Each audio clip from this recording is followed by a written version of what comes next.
Hey everyone, so Jill is right now on the phone, but she shared a really cool video with me just now. It's hilarious. It's a little puppy that's being held above water, and as it's being held above water, it's pedaling because it's surrounded by water, and in its brain there is programming, there is actual hardware, you know, programming, so to speak. The instinct of pedaling, like moving its front paws up and down, and kind of like running with his front paws, in order to swim. Basically, doggy paddle. You know how dogs swim. So it's doing that in the air as it's being approached and brought to the water, because in its hardware, essentially, it tells it this is what you do when you're near or on top of water. It's actually this instinct that children have, and pretty much all mammals have this instinct to doggy paddle, essentially, to keep your head above water to swim. And I find it fascinating because it really does demonstrate how much of, people who argue that, you have free will and that, you can make all these decisions in your life. And of course you can to a certain extent, I have my challenges to the free will. But the point is that it's really interesting to see how much of it is actually pre-programmed and designed within you, even, in the base of your brain, and that in those lower recesses of the basement of your brain, so to speak.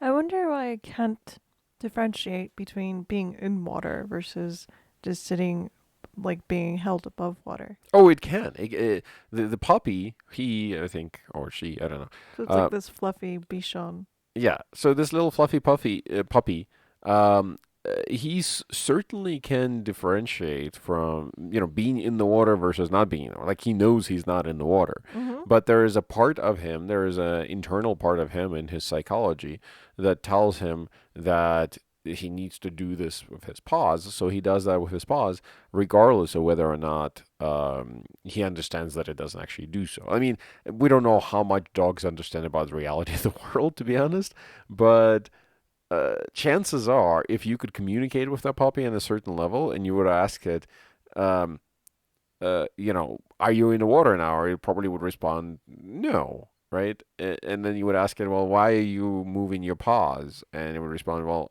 I don't know. That's what I do. It's literally like that. What age do you think human beings, like babies, forget to swim, or do you think we never forget to I swim? don't think babies ever forget to swim. I think what babies develop is panic.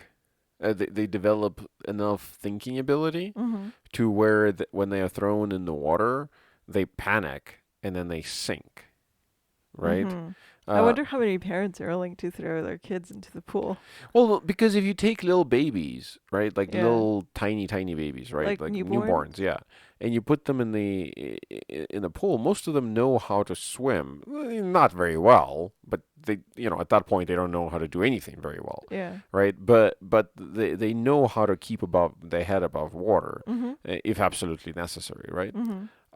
And then that skill, it doesn't really disappear, but as children get older and older and older, they kind of start to contemplate their own mortality, so to speak, and they start to act more uh, contemplatively and less instinctually. So, Mm-hmm. so meaning instead of just acting on instinct, now all of a sudden these same children are uh, what do you call it? Um, they're actually thinking about their actions. They're thinking what they're doing, and as a result, that kind of screws up with their instincts, so to speak. Mm-hmm. It's kind of like the same thing you see in athletes, right? A lot of the times they tell you that to be a really successful athlete in any particular or athlete or musician playing a musical instrument, you really need to practice enough where that skill goes down into the lower recess of your brain, kind of into muscle memory, Mm-hmm. which is really not so much your muscle memory as much as we call it your muscle memory, but it's really kind of stored in the lower recesses of your actual brain, right? And then once you get it to the point where it's kind of automatic in the lower recess of your brain, like for instance, a good golfer. uh, like somebody who plays golf really well, they can swing the golf club in a certain way that hits the ball. But if you ask them to explain to you like every single motion, a lot of them wouldn't be able to unless they're coaches, right? So a good coach is somebody who plays a decent game of golf, for instance. I don't actually play, but I know how it works. And but he also is somebody who really analyzed his swing and kind of can break it down into like, this is step number one, this is step number two, this is step number three, and so on and so Mm-hmm. forth, right? But thinking about it in that point of view, and the reason why most people are not very good at breaking down things that they're good at, like a good golfer is not going to be able to break down their swing, or a good violinist is going to have trouble breaking down the motions that they're doing in their violins. The reason for that is because they're doing them subconsciously, and that's the only way they can carry them out with such precision and such kind of I don't know, precision and timing, right? Mm-hmm. And every time your thinking brain gets involved in the process, the whole thing goes to shit, because your thinking brain, you know that, like, So your brain has developed a system basically, yeah, and once you bring it to the front of your head, it kind of throws that system. It throws a wrench in the system. yeah, it's like your brain isn't able is capable of doing a lot more, Mm-hmm. but it's not capable of doing those things. It's not capable of very precise timing. And a lot of things in life, a lot of those kinds of skills, like skills of swimming, of running properly, of weightlifting, of golf swinging, violin playing, Mm-hmm. any kind of kinetic skill of that kind, Mm-hmm. really depends greatly on muscle coordination and muscle timing, Mm-hmm. right? So as your bicep, is curling up. You need to let go of your other muscles to allow your arm to move up, or whatever the motion is. You need to properly coordinate and choreograph all the muscles. And the fact of the matter is, most humans, consciously, have very, very little access to their own muscles. Mm-hmm. Well, you know that from Yeah, yourself. yeah. It takes a lot of processing power to access those regions of your brain. Well, at first, at least. It's just But you when don't, you you don't access them that much. right, but you can access them if you focus on them. It's like learning any new skill, right? Yeah, It takes a lot of mental effort to learn that new skill. yeah. Like for example, I'm learning how to dance cha-cha, and it takes a lot of effort to figure out how do I translate this image so that how to mirror those movements. Yeah.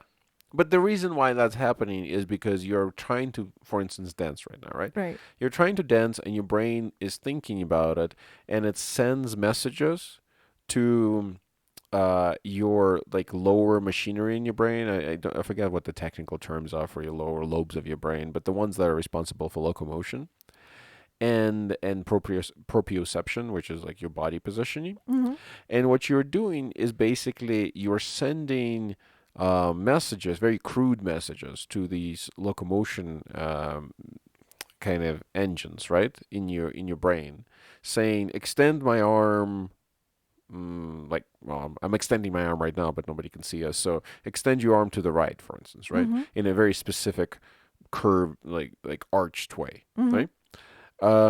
But you can see how I'm having trouble even communicate this motion to Mm-hmm. people verbally, right? Well, your brain communicates with other parts of your body, not necessarily verbally, but that's about as crude of a level of communication as you have with your body, right? Because you can think like, oh, I want to reach that, for that light switch, for instance, or I want to reach for the wall, right? But you have very little control over saying, I want to use this muscle, and then I want to use my my pec muscle, and then I want to use my bicep to extend, or to rather to contract, and reach for something. You're not thinking about it in those detailed scale, right? Mm-hmm. What you're thinking about is on a more um, abstract scale of saying, I want to carry out this kind of half moon curved motion of my hand while moving to the right, right? Mm-hmm.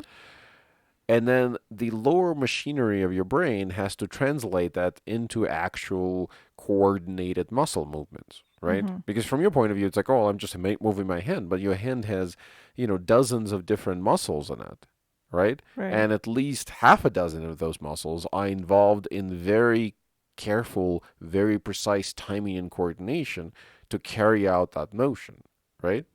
And when you're learning that motion, the process is basically kind of like a reinforcement learning, kind of like the way you see in machine learning, where you tell your lower machinery, move my hand this way, it moves, then you assess it, and you're like, no, that was wrong.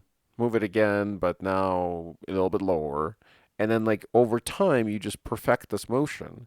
And then once you lower machinery inside your brain, like your locomotive machinery figures out how to carry out these motions, right? Mm-hmm. Then it just has a subroutine. Then it's no longer such a cognitive load. Then instead of telling your brain, oh, extend this arm in an arched fashion to the right and make sure it's not too low, make sure it's not too high, and this is the curve you should take and all this other stuff, right? Instead of sending that large cognitive payload, what you're sending is like, do that motion.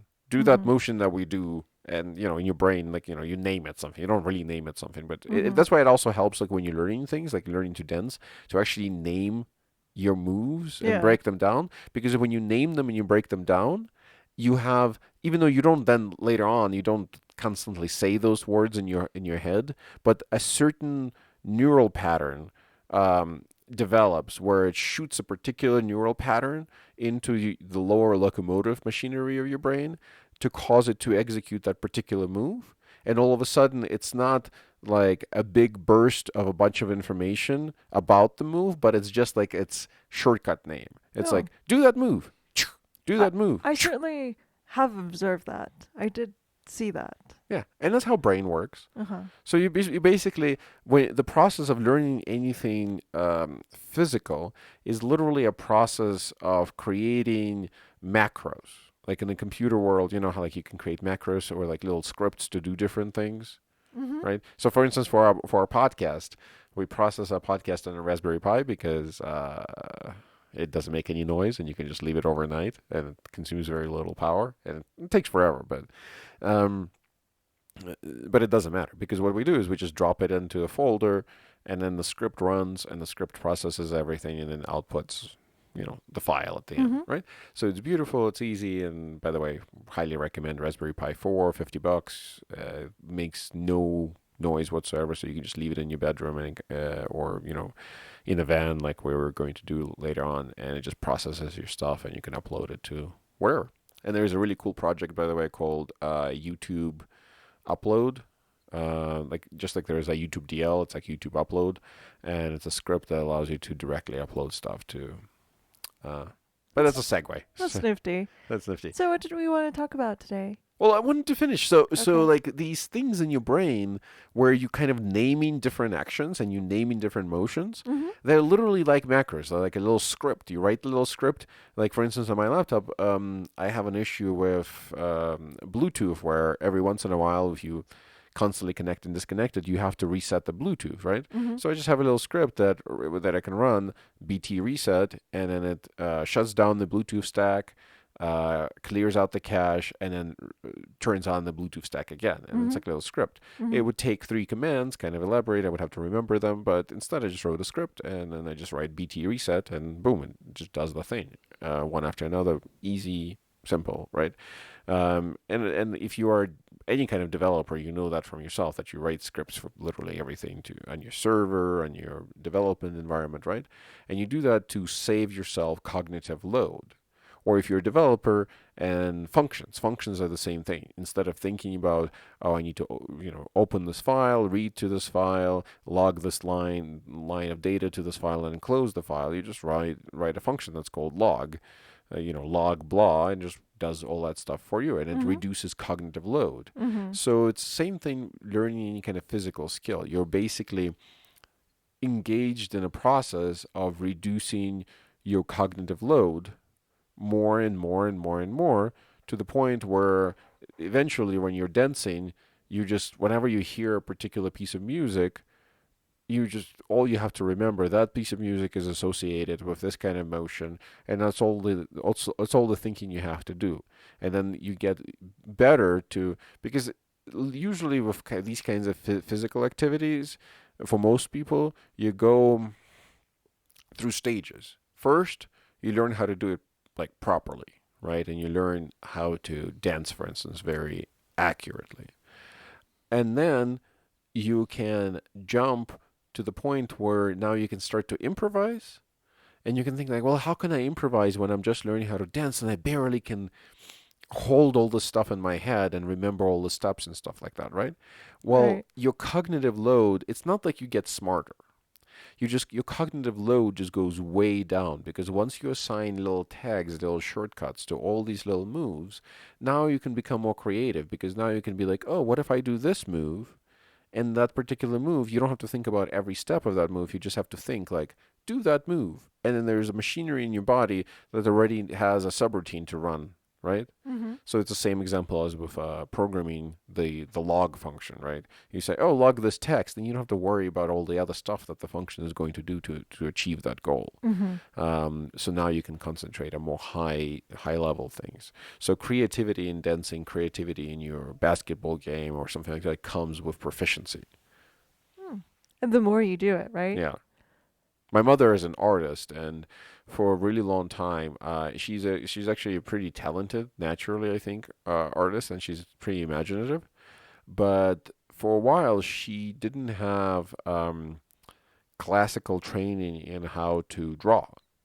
Mm-hmm. And for a really long time, I've been nagging her and telling her that she needs to sign up for some courses to learn how to draw. But by that time, she was already somewhat successful, and her art was pretty good looking, even without her learning how to draw very well classically, right?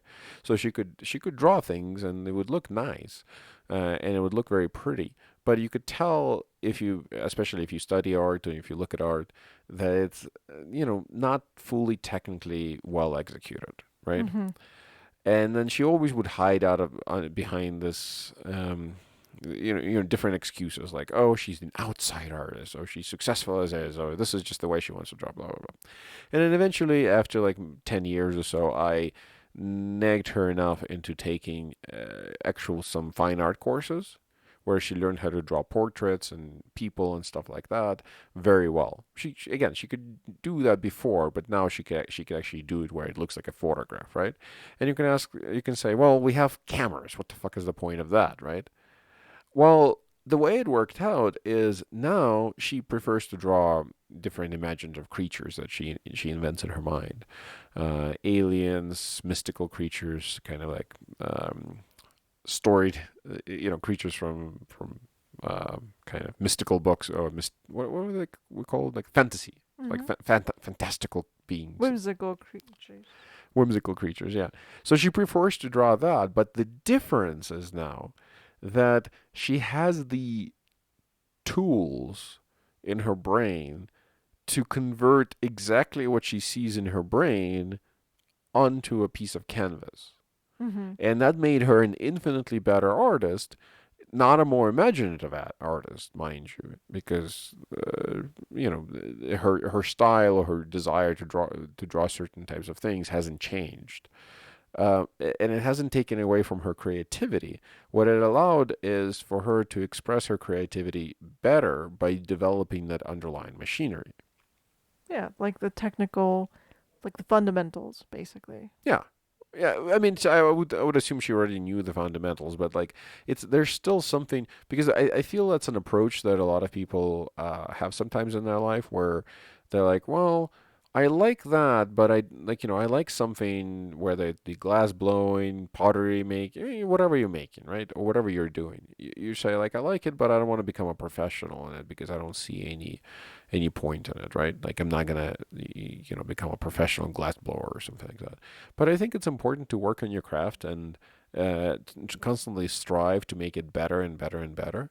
Um, Even if you're not intending to be a professional, just because it'll bring you that much joy, that much more joy, because there is a certain joy in being able to do exactly what, basically not being limited by your ability, but being limited by your desire, right? Mm-hmm. Or your your creativity. So I think you become very happy if you can turn all of your ideas into reality in as close as you want. I think that brings great joy to people.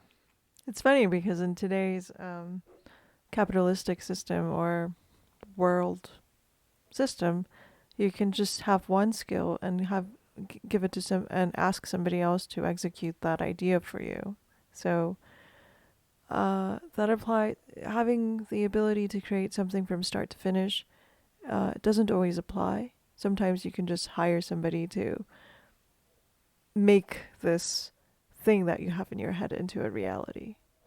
That is true, and I totally understand that. But I mean, if you're not trying to do something for financial purposes, like for a business or something like that, if you're just doing Mm-hmm. it as a hobby, I think it brings you far more joy to do it. So like, okay, if you're a pottery maker, right, and you make pottery and you make it as a hobby, right? You want to constantly improve your skills instead of just making the same thing over and over again, like some people have a tendency to. Mm-hmm. Because you constantly want to grow and challenge yourself. Because as you get better and better and better, your level of happiness, um, practicing that particular craft would increase. It would increase because it would go from oh, I'm really struggling with executing something. Mm-hmm. It would go to now you're just limited by what you can invent, and then you just enjoy yourself. You invent something, you create something in your mind, and you execute it, and it brings you pleasure to just achieve exactly what you wanted to achieve, and not Mm-hmm. being like limited by, well, I wish I could achieve this, but I don't know how to do X or Y. Mm-hmm. So I think that's something that brings happiness. What you're describing is more like the skill that I think I need to improve upon, which is figuring out how to divide up a project into very small deliverable chunks. And then for some things that you don't know how to do, but you're not really particularly interested in, or you just want to move faster, and as a result, you don't want to learn how to do that right now. It would be good to source it out to others, right? Mm-hmm. So, for instance, we are working on a van right now, and we're doing the roof rack, and Mm-hmm. I'm struggling with this because on one hand, I really want to weld the roof rack myself, but not because I particularly enjoy welding, especially aluminum, because I'm pretty bad at it. I'm good at welding, TIG welding steel, but aluminum is really proving to be challenging for me. It's some, it's hard to get going, and it splatters and it makes noises, and I mean, like at this point right now, I'm at the point where I can have like a frame. Let's say I'm making a square frame out of aluminum, and I can probably weld three out of the four corners, and they will look very nice and professional and very reliable, and you will trust your life on those welds. But like the fourth one is going to be garbage, and I haven't gotten to the point where I can consistently and reliably perform weld after weld after weld without having any kind of issues. I can do that on steel for the most part, but on aluminum, whatever I'm fucking up, and I haven't figured out exactly what the source is, and I think it's many different configuration of many different sources of error. Um, but I don't feel comfortable enough welding the entire roof rack, especially because it's exposed to like 60-mile-an-hour winds when you're going down 60 miles an hour down the freeway, and it can be sensitive. Um, so I do want to outsource it to somebody who I know could weld well. But the issue that I have is that I haven't really designed the entire roof rack yet um, in AutoCAD or in my head or anything like that. And the process that I enjoy is kind of building and seeing how things fit, and then changing how it's going to be built, like building it on the fly, so to speak, designing and building it at the same time. I think there is some value in that because you can see a lot better how things work, Mm-hmm. but you can't do that if you are not able to execute the process of building, right? So for Right. Yeah. instance, so maybe one of the, by the way, and this is me thinking out loud, but why not?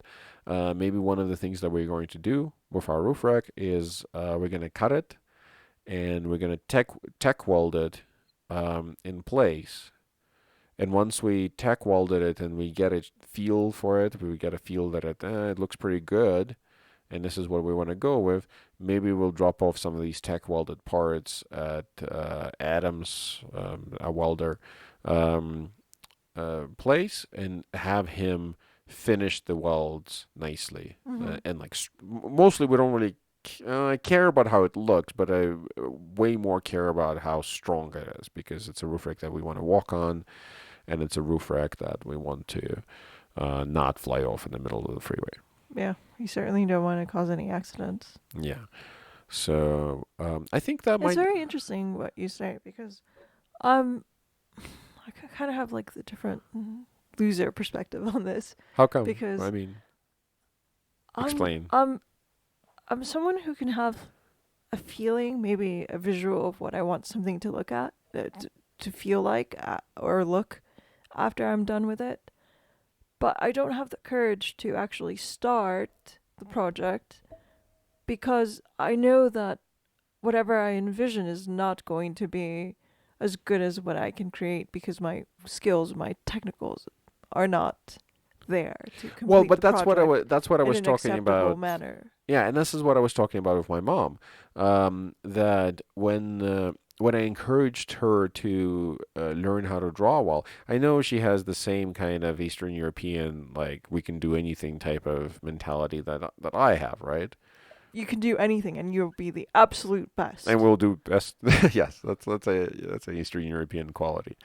But so she hasn't suffered from that, but the output is still the same, right? If your level of craftsmanship doesn't match your level of creativity and your level of imagination, then you actually suffer internally because you can never express yourself as well as you could, right?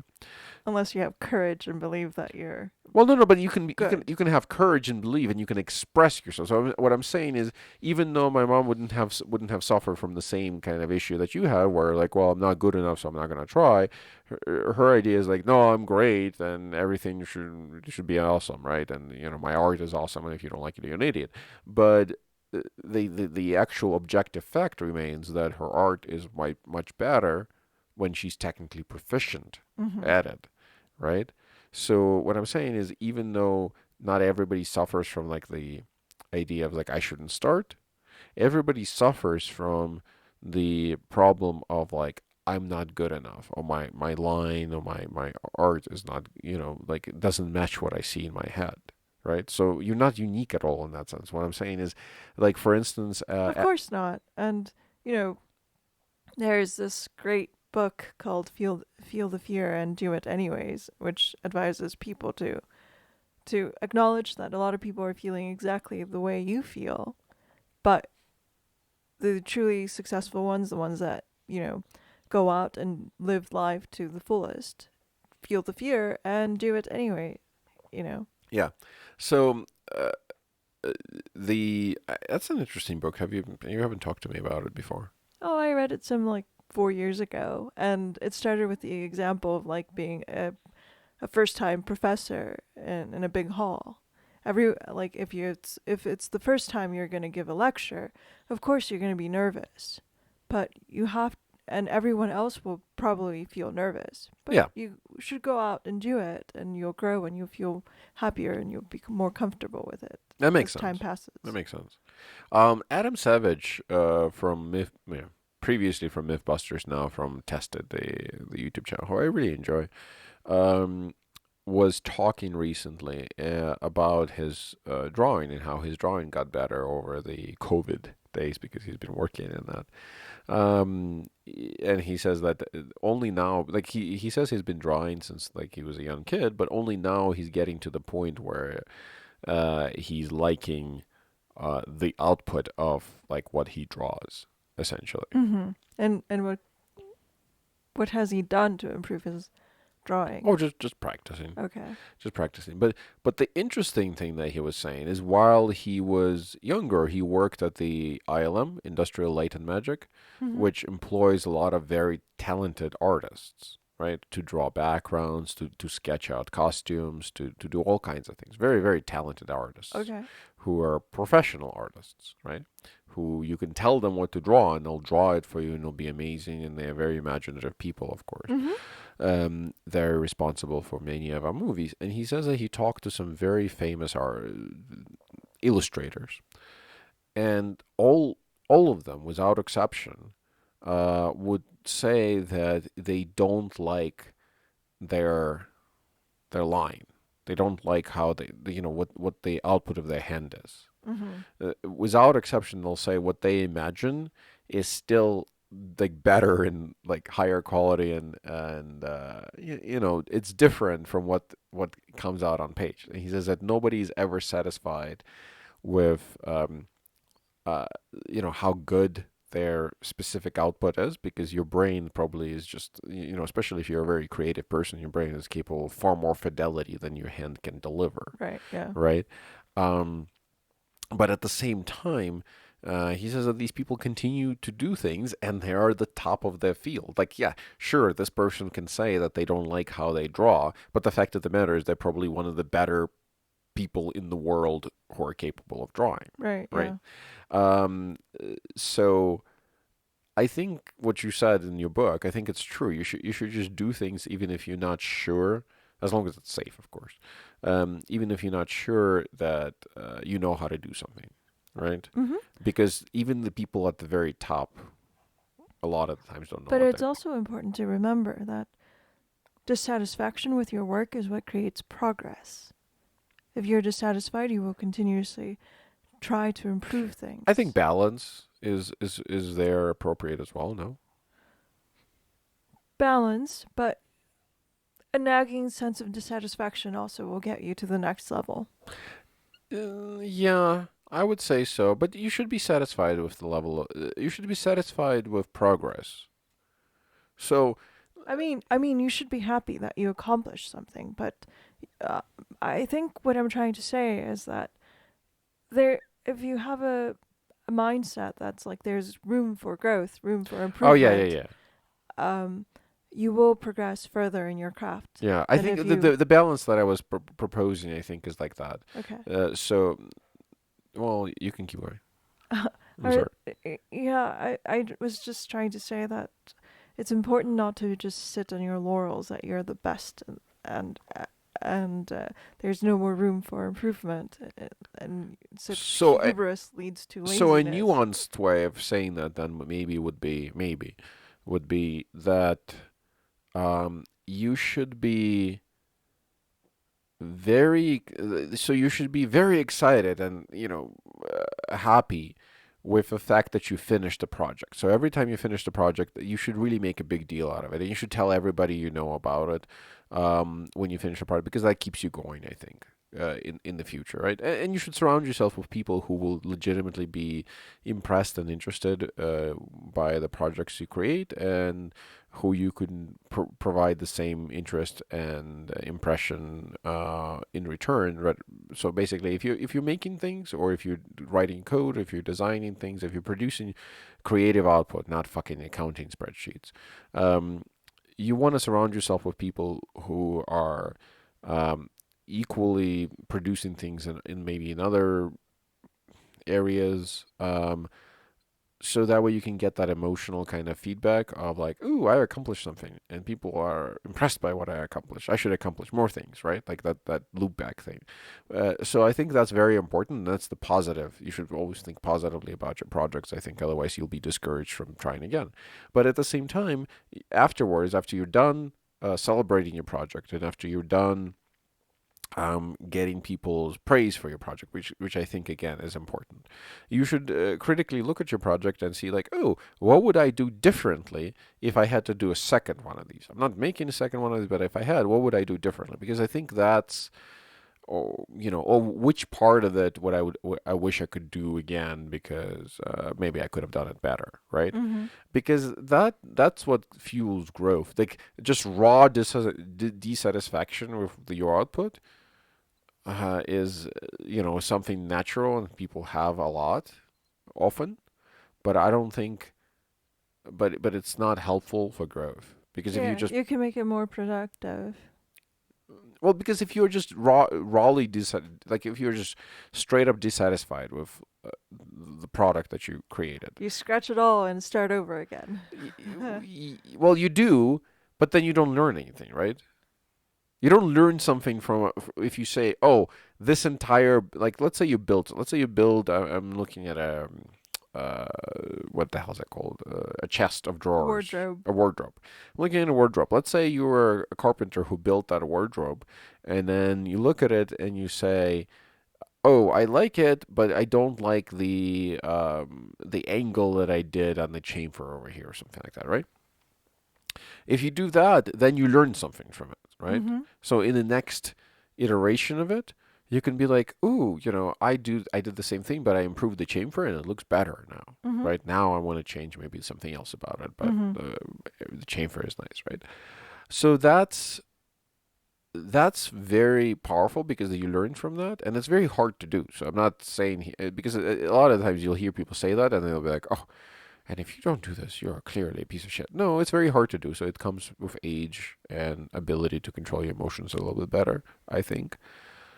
Um, the ability to critically look and specifically point out the things that you specifically don't like about your execution of a particular, you know, thing. But I think at the same time, it's important to praise your work because otherwise, you won't be encouraged to do it again. You won't be encouraged to make more projects. So you really want to praise your work on many levels to yourself. Mm-hmm. So you'll be encouraged to make it better and say the things that you would do differently about it. But if you look at your work like some people sometimes it's everybody's instinct and just to look at your work if you don't like one thing about it or if you don't like several things about it to just kind of say, "Oh, it's all bad. This is all bad. I shouldn't even try to do it again. This is garbage. This is not for me. Like I'm clearly not good enough for this," and just give up. Because that's a really good way of just finding a reason to give up and then just giving up on your little project when in reality your project could have been quite good and just was lacking in a few small areas that you could have improved over time. Mm-hmm. So it's kind of giving structure to your thinking and systematically looking at your project as opposed to generalizing this is garbage. And I think it's why people benefit so much from having good, which we don't have anymore, by the way, not in school anywhere else, but good mentors.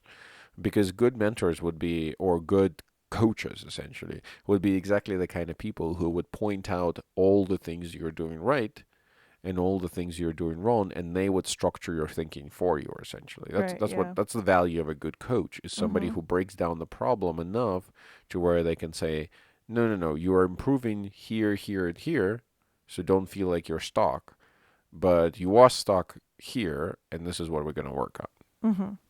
Right? And at some point in any kind of uh craft, if you progress far enough, you'll realize that you'll have to become your own coach because you are either the best at it or at least the best you can afford at it, Mm-hmm. right? So like let's say you're a welder, right? You can pay somebody to teach you the basics of welding, right? But after like 2 years of welding or 3 years of welding, unless if it's your hobby, unless you're really rich, you won't be able to afford to pay people to teach you how to weld anymore because the kind of people who would have anything to teach you after 2 years of practicing are the kind of people who charge tremendous amounts of money for your time. And at that Right. point, you have to become your own coach, essentially. Yeah. And then you basically, instead of hiring one of those people, you just become one of those people, befriend one of those people, and, start. Once you can start coaching yourself to the point where you can break down the problem, find out what you have a problem with, and then approach people and be like, "Hey, I don't know how to do X. Can you show me how to do X?" You'll find that a lot of very high end people will be willing to do that for free if it's something very specific and they can show it to you in 10 minutes, and that 10 minutes can save you years of stumbling around until you find that solution for yourself. Hmm. That's interesting. But it takes a long time to be able to get to that X element, you Yeah. know. And I was gonna say, sometimes it also helps if you teach what you don't know, so you can find holes in your knowledge Oh, yeah. base. They do that in Scandinavian schools. But what if you're you're trying to become a good potter? You know, you can teach what you know about pottery, and then Well, you have to know something about it first, though. yeah, You can't start teaching by being like, I'm going to start teaching. Okay, how I do I know, do pottery? what's the Simpson Oh, wife? yeah, yeah, yeah. Oh, God. Not I Meg. would say Margot, Marge Marge. Simpson. Yeah, she was like, I know, honey. I'm gonna teach piano lessons to kids. All I have to do is stay one lesson ahead of them. Yep. No, you can't.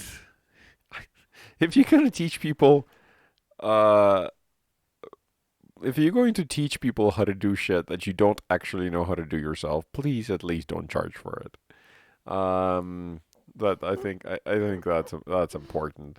That Until you become good at it. well, it doesn't like for like I'm using because I'm learning how to weld right now too. I'm gonna use that as an example, right? And it's something I don't know how to do very well, but I know somewhat about it. Like I'm not ready to teach anybody other than like you, for instance, how to weld right now, right? I can teach you how to weld, but that's like half blind leading you blind. But it's okay, right? And that's very helpful to me. Like teaching somebody, like teaching you, for instance, how to weld is helpful to me because I start breaking down the motions in my hand, or in my head rather, and I can do them better myself, Mhm. right? But jumping in and like saying, "Oh, I can teach other people how to weld," no, because there's a lot of things that I don't know and that I could be doing wrong, right? And I don't want to teach some because here's the thing: it's a lot. It's very difficult to unlearn things. So if you learn the wrong things, unlearning the wrong things is A nightmare. and not easy. Yeah. Yeah. It So, sets you up for failure in the future. Let's but just say. I was gonna say the other day, me and Jill were also talking about how to like education. I think we were debating whether to do this podcast about education or The medicine healthcare and the system, yeah. healthcare system or some other random thing. And I wanted to talk about education now that we kind of jumped into this from that puppy So it's a video. natural segue into education. Yeah. They do this kind of interesting thing in Sweden. Because remember how we were talking about um, how to gently but at the same time effectively separate children into the group of like smart and dumb children. Because I mean, let's face it. What about just talented and average people? I don't Do like you that. do you, do you not believe in that? Well, I think average people are average, right? Like, Yeah, but with every average skills. yeah, but I think okay, fine. That's less insulting than calling them dum dums. But uh, the point that I'm trying to make is educational systems can't possibly work for everyone, unfortunately.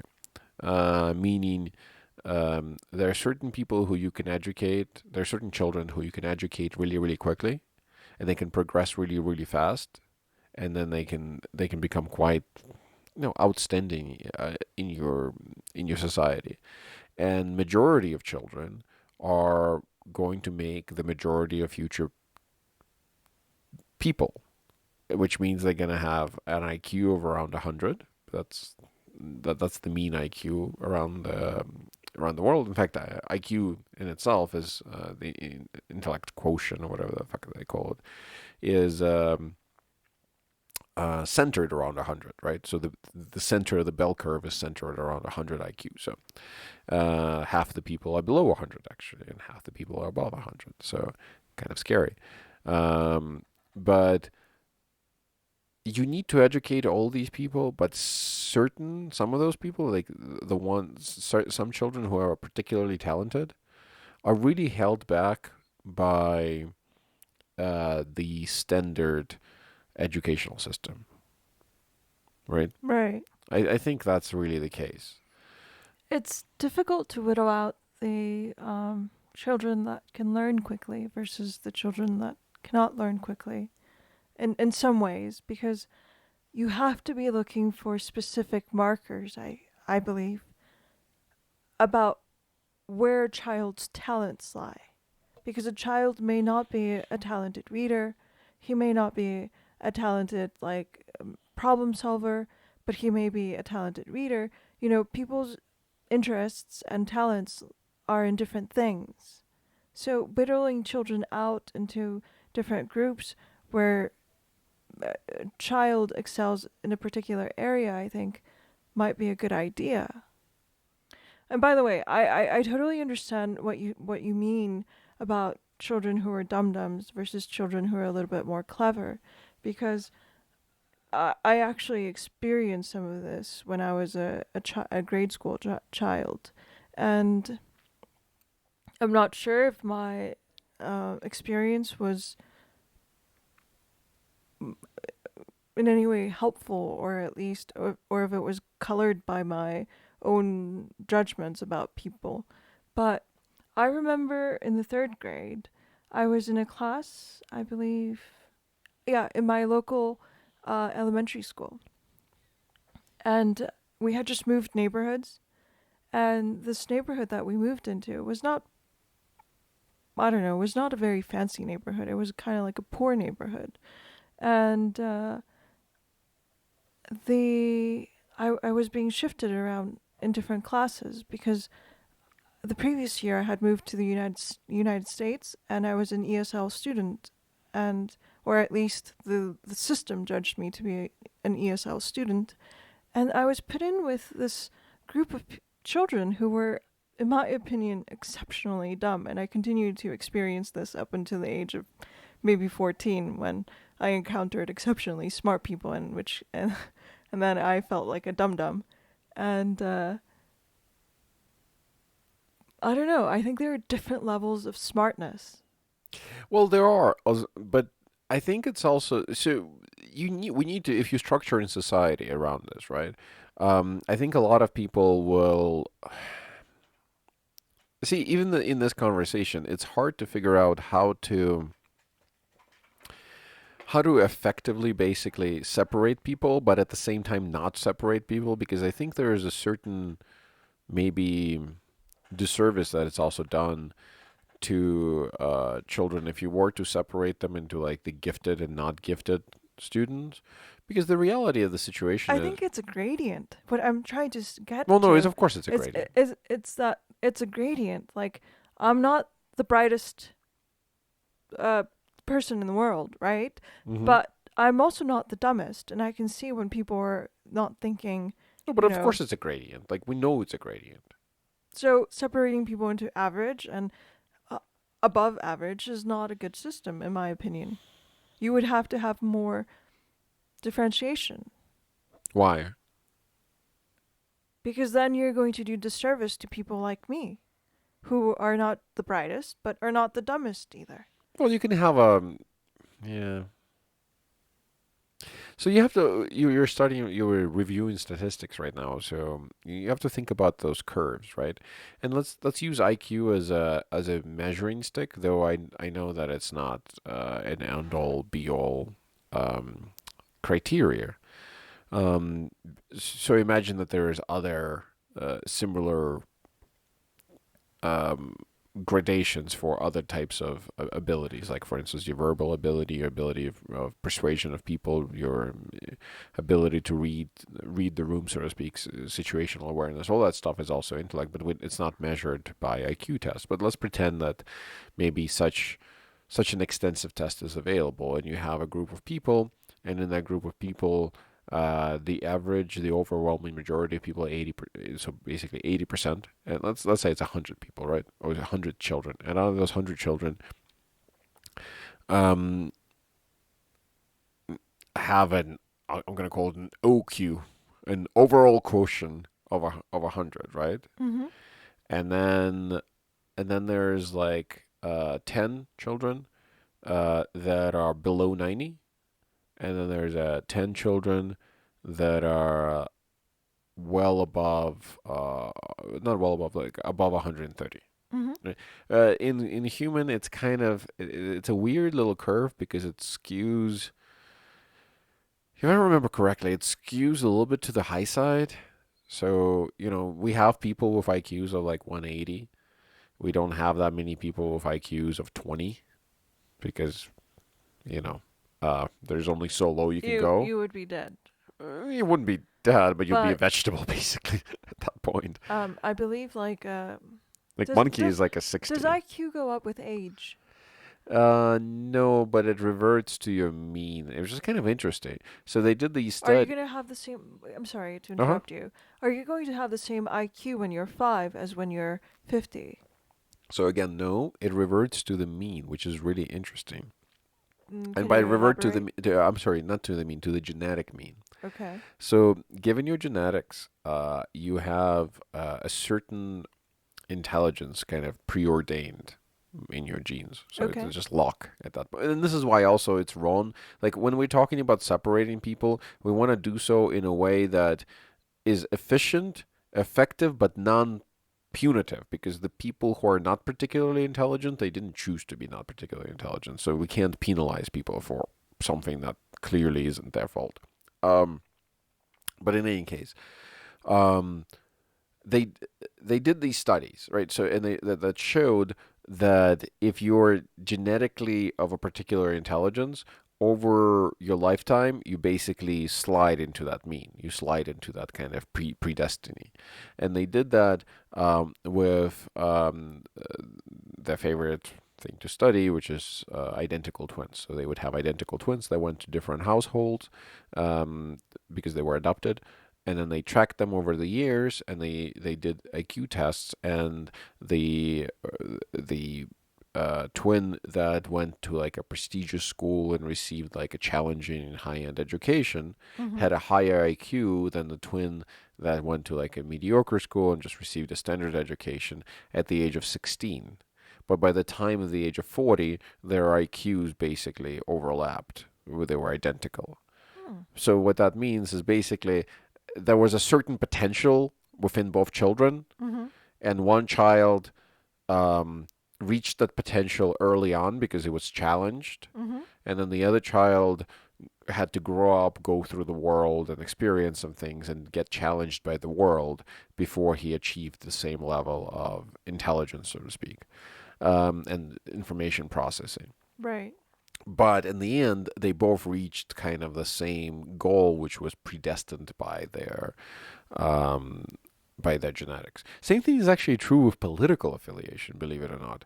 That people start out being whatever political affiliation maybe is convenient or protest. Like their political affiliation greatly is affected by their environment, but eventually it just settles into whatever their genetics tells them to do, which is kind of going back to the free will. Anybody who That's argues, super yeah. interesting.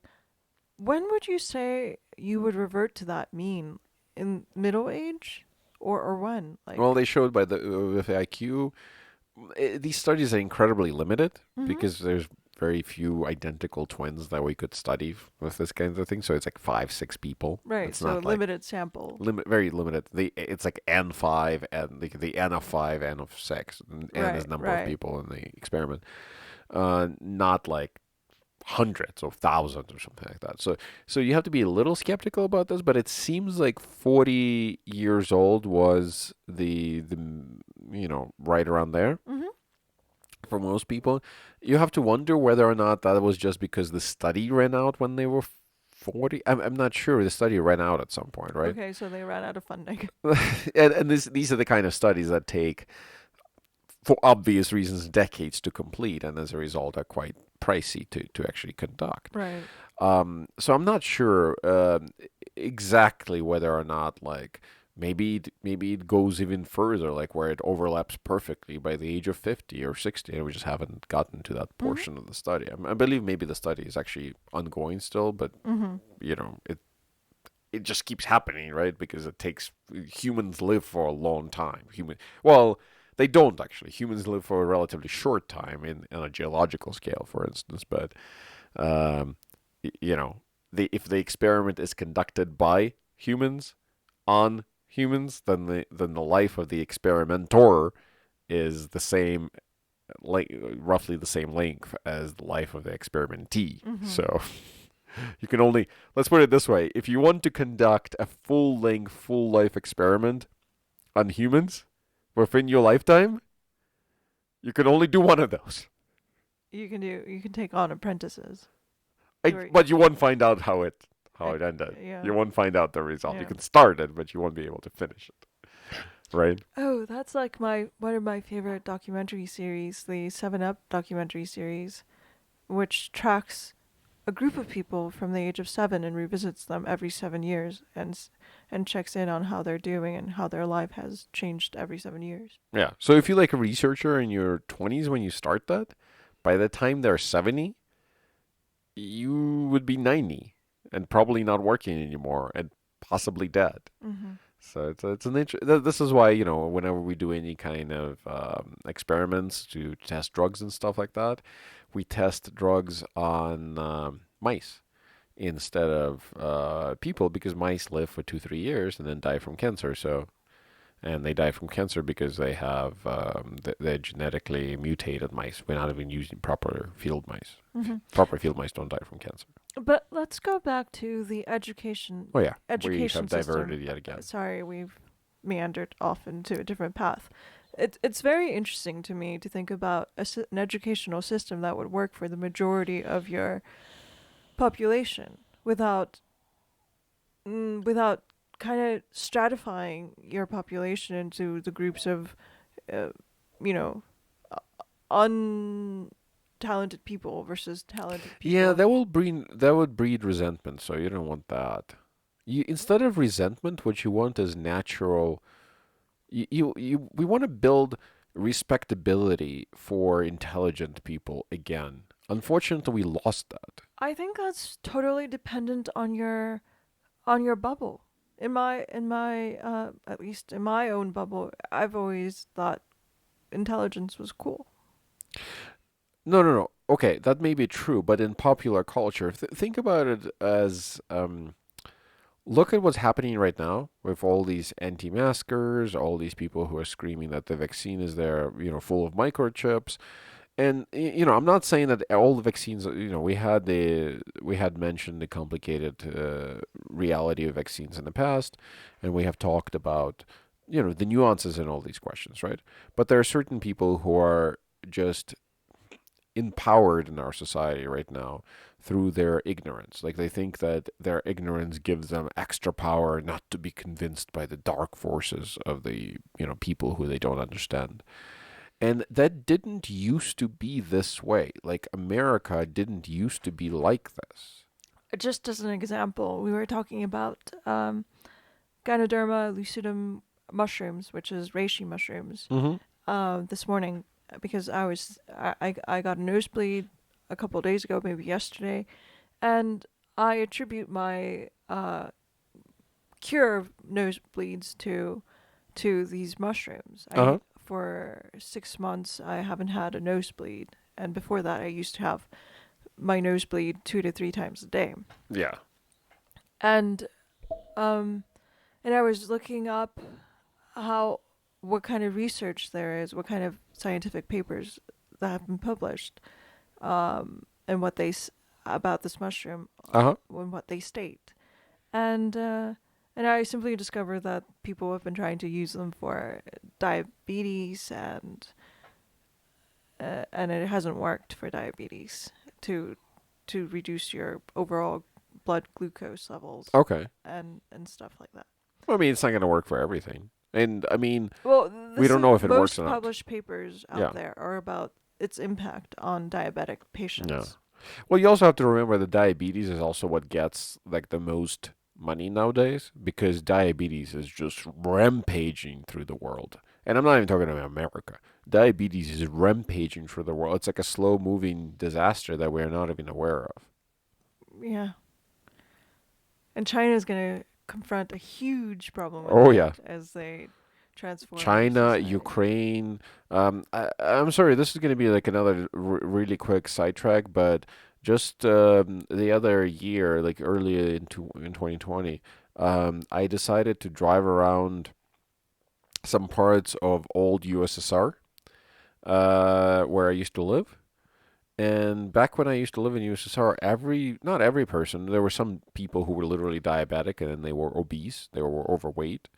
But on average, every person I knew was like skinny and in good physical shape. And they didn't even work out. They just like didn't eat that much because there wasn't that much food and they worked, right?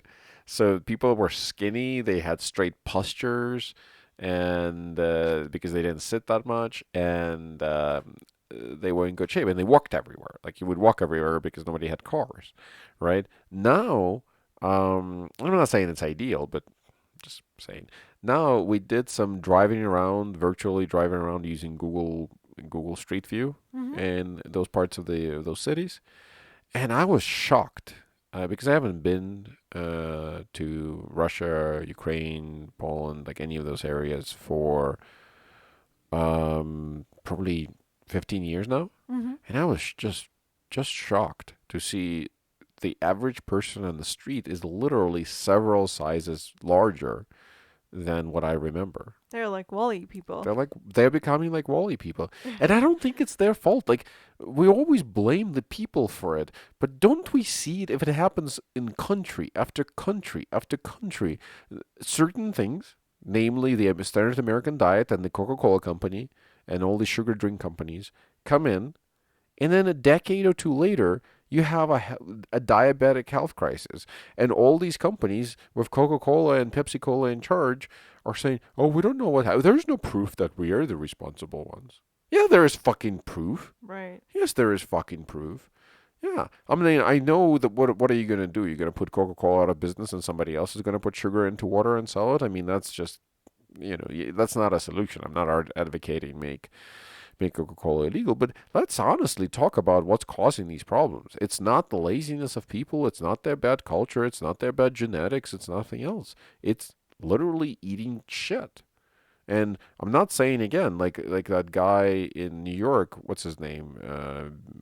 The previous mayor or whatever who wanted to ban Bloomberg. Bloomberg who wanted yeah, there you go. Who wanted to ban large soda drinks. Yeah, that's a stupid idea because people will just instead of There'll be a drinking black market for it. well, forget about the black market. They'll just buy five small drinks. Yeah. People. What are you honestly thinking there, Mike? Like people will be like, "Oh, I can't have my baby-sized drink, so I'm just going to have five, child cups instead." Baby-sized drink is a joke from Parks and Recreations, where like, "Oh, we have a child-size, glass of lemonade." And then like that child-sized glass of lemonade is literally the size of a small child. So, Yes. but anyways, let's go back to education. I never finished telling the Uh huh. point of my story about the Oh mushrooms. yeah, yeah. Go ahead. The point of my story is that when I'm researching these scientific papers, I'm thinking, well, there's absolutely no incentive for anyone to do research into them because there isn't any money in them. If a pharmaceutical company can research mushrooms, why would they? It's not like they can formulate a a specific formula of this mushroom that will make them lots of money. Well, again, I think we discussed this earlier, and yes, they can, but only in very unique circumstances. So But you these mushrooms, for go instance. ahead. Well, I was going to say, I think I explained it already to you, but I'll Right. explain it to the listeners really quickly. So, a medical company or pharmaceutical company can research these mushrooms and can conduct clinical trials. Go ahead. Uh, based on how effective they are for certain types of conditions, like for instance, diabetes. Right. So, diabetes is not something that these mushrooms are traditionally used for. It's not something that's recommended by like the traditional doctors, like, oh, drink these mushrooms for diabetes. So as a result, if a pharmaceutical company can show that these mushrooms are very effective at treating blood sugar or treating diabetes, then they can actually patent the use of the mushroom for the treatment of diabetes. And in every jurisdiction where they have it patented, they can, well, they can sell drugs that are based on some of the molecules inside the mushroom, um, that are effective for controlling the diabetes. And yeah, companies can do that. Unfortunately, there is no significant incentive, for anybody pretty much to test more traditional uses of, these mushrooms. Even though sometimes you do find, researchers, like PhD researchers, in various colleges, or universities rather, doing their PhDs on, uh, optional, treatments for, or rather untraditional treatments, and basically saying, does the like, but a hardcore like scientific research into acupuncture, into like some of these other traditional treatments, to see how effective they are. And uh, so there is incentive to do some research, but there is no real incentive to do significant research into traditional applications of these mushrooms or any kind of medicine. I agree with everything you said. And I wanted to go back to um, some of the arguments that people who use traditional medicine make with regards um, to to the effectiveness of these medicines, because you brought up a really interesting point that I hadn't thought about before, and that is when I want to believe that my mushrooms are helping me with my blood circulation, Mm-hmm. and you start saying, well, there's no scientific evidence that that's the case, I'm going to be like, hell no, it's actually working for me, and it worked for my aunt and uncle, and, how dare you? Okay, but Uh, but the point is that just because just because it has worked for you, it doesn't mean that it's proof that it actually works. It could be, you could have any number. First of all, it could be placebo effect, and we know that placebo effects are very strong. But even if you exclude the placebo effect, it could be any number of things, like, in that mushroom that causes you to, for instance, have better circulation, right? It could be the mushroom. It could be the like, not, the capsule of the mushroom. It could be any number of things without scientific method, right, right, without right. rigorous study. And I don't think anybody. I find it, kind of I, hilarious when certain people who are like not scientifically minded, but the people who are in this, like, kind of, alternative medicine community, when they're really offended when you want to study, their wares, whatever they're advocating, whatever the methodology that they're advocating for curing certain diseases. Because my point of view is, I really like that guy Wim Hof, right? mm-hmm. Um, who did volunteer his services to go be studied by a bunch of scientists, so they can figure out how it works. Because if you have any kind of method, any kind of traditional and non-traditional method for, solving a problem, you should want to have that methodology be, Studied by studied scientists. and understood. Yeah. Uh, and I think maybe some scientists act in a dismissive way, uh, early on, and maybe that puts people off. But I think it's important to study things in a non-dismissive way as a scientist too. Just like approach it and be like, okay, this is what people have been doing for years. Let's see if it works. Because this is how we end up with, rampaging diabetes, by the way. Because in the past, how would you treat diabetes? You would put people on a low carb diet. Put people on a low carb diet, their diabetes would go away for the most part. I mean, the type 2 diabetes, obviously. Right, which is the sort of diabetes that is becoming more Yeah. widespread. Type 1 diabetes is when, your Pancreas pancreas doesn't. stops working. Yeah. Well, gradually becomes less effective at making insulin. Yeah. And, well, no, no, not gradually. But that's the thing. This is why children get type 1 diabetes, because your pancreas is literally defective and it can't produce, sufficient amounts of, insulin. Right. So type 1 you're not getting around. That's an actual disease. Mm-hmm. Type 2 is a lifestyle disease. That's Mm-hmm. something that people get because of their lifestyle. So a lifestyle disease can be cured by, surprise, surprise, lifestyle changes, Mm-hmm. right? But do we advocate lifestyle changes? No, we don't. Instead, we are just like, no, take these pills. Or exercise more. Or exercise more, You which can eat exercise. sugar. You can eat whatever you want. Just exercise. Yeah, and that's a thing. Though. So a lot of people say, "Oh, fat people are lazy." It doesn't help. Like no matter how much you work out, working out is not going to make you lose weight. It's just not going to make you lose weight if that's the only thing you're doing. You can work out all you want. It's working out is good, but it's just not going to make you lose weight. Mm-hmm. Um, Oh, the only thing that makes you lose weight is by eating less than you burn. or figuring out some foods that satiate you, like fatty foods. If Yeah, you yeah, but that's step two. But I mean, I'm saying on a purely mechanistic level, the only way you lose weight, like mechanically speaking, right? yeah, The only way you lose weight is if you take in less fuel than you consume during the day. right, yeah, yeah. That's just mechanically that's true. And people say, "Oh, I'll just burn it off. I'll just exercise." Well, the fact of the matter is that exercise is not that great for you to lose weight because what is the statistic? You can walk, like let's say you're walking, right? Walking for an hour burns like 100 and something calories, 150 calories. 150 or something, calories. Running for an hour burns like 180 calories. Yeah. The difference is that it doesn't really matter what you do there. What matters is that you just keep doing something. So you're walking or you're like standing around, you're moving around, and you just eat less, right? The extra calories that you're burning by going to the gym and stuff like that, that's making you stronger. It's not necessarily consuming that much more resources because human body is actually remarkably efficient in terms of its use of energy. Mm-hmm. Oh, how interesting, Jack. But I wanted to go back to this idea of like natural medicine, which led me down the rabbit hole to saying, "Oh my God, we rely on anecdotes to make up our minds about certain things." Like, oh, we always do, but how? Okay.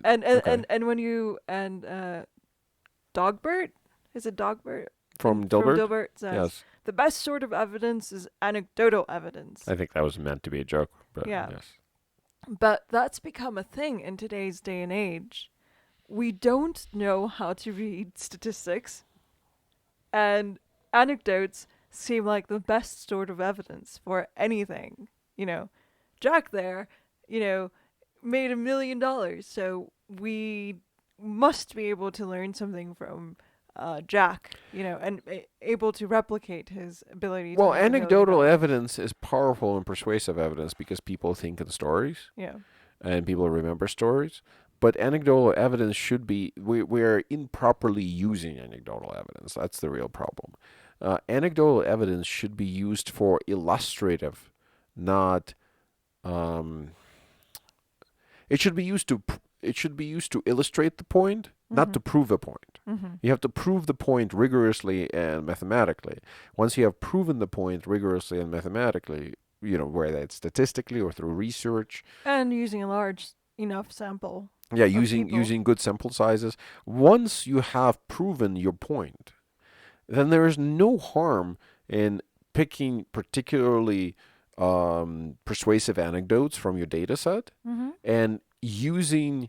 So instead of saying the what are the mushrooms called? The reishi mushrooms, they're The- Ganoderma. Reishi mushrooms? Reishi. Okay. Reishi mushrooms. Reishi or rishi? I think it's reishi. Sorry. Rishi. Okay. So it's one thing to say reishi mushrooms in 95% of participants resulted in low blood pressure after 4 months or something. This is entirely made up, so I'm just making that up as a claim, right? Mm-hmm.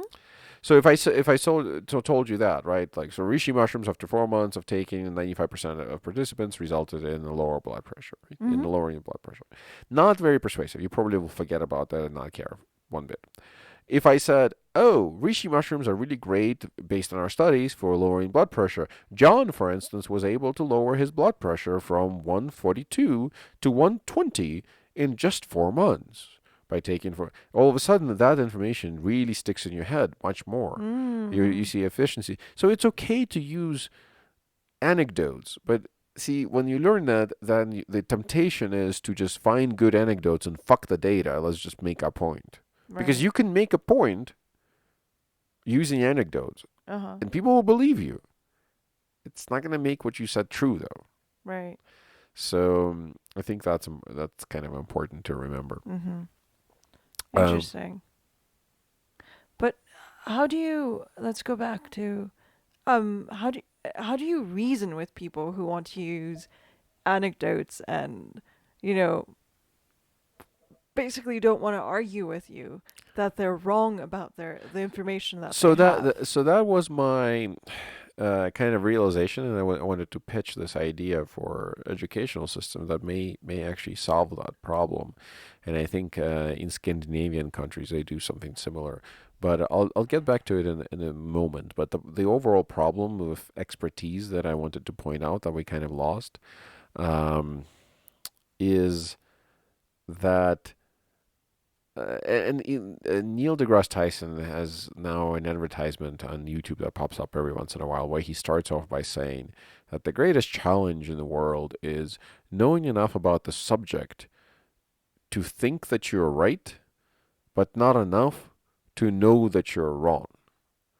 So Right. I Yeah. think that I see that a lot. I see that a lot, unfortunately, in our society right now, where people learn enough about the subject, like vaccines, for instance, is a great idea. They learn enough about the subject to know that there's a percentage of the population who get vaccines who have really adverse reactions to the vaccines. Mm-hmm. And they know that there is special vaccine courts that give out special secret settlements to people because they were damaged by vaccines, right? So those people will then use that knowledge, which is accurate knowledge, right? There are vaccine courts that examine with doctors the kind of side effects that you experienced, and if you're one of the unlucky people who did experience some of those side effects, they do give you compensation, right? This is primarily for like the MMR vaccines early on, measles, rubella, and so on and so forth. This is kind of like related, but now that DNA sequencing is more affordable and readily available, why aren't we sequencing these people who had adverse Well, I'm effects sure they are. to these I'm sure they are, but I'm vaccines? sure they are. But again, it's not. In many cases, it's just dumb luck. It's not necessarily related genetically to Oh, that to those I see, I people. see, So I you see. can have like 15 people with similar or identical genetics, 15 clones, and you can inject all 15 of them and not have. Only one of them might have a negative reaction, but in reality, these kinds of negative reactions, what we're talking about, is like 1 in a million, Okay. right? But since you are vaccinating millions of people every day, not every day, every year, of course, one or two people every year have really bad side effects Yeah, from what those I'm trying to vaccines. say is like, why aren't we logging these Oh, we are. uh They are. and putting them out there so that you're aware that this is happening Because first of all, because most people are too stupid.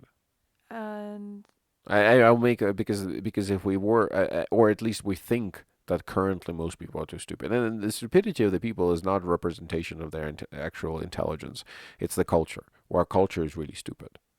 okay, because we accept information at face value, or No, because we do no, not. it's because in our culture, if I told you if you get this vaccine, you have one chance in a million, or let's say two chances in a million of so 1 in 500,000. Right, you have one in 500,000 chance of picking up mumps from this vaccine, which will make you really sick, and you might actually die from it. Mm-hmm. Right, but if we don't do this vaccine, right, then a third of the population will die from mumps eventually. Mm-hmm. And then people in America basically now are in this idea. Most people are like, well, I'm not sure if I'm going to die from mumps, but here I'm definitely taking a risk, so I'm just not going to take the risk. and just not get vaccinated. Mhm. So, so this is why the push from the left has been, unfortunately, to hide the side effects of vaccines as much as possible. The ideal situation is for us to be honestly be able to talk about it and say, hey, yes, we don't know who, but some of us will die as a result of this vaccination effort.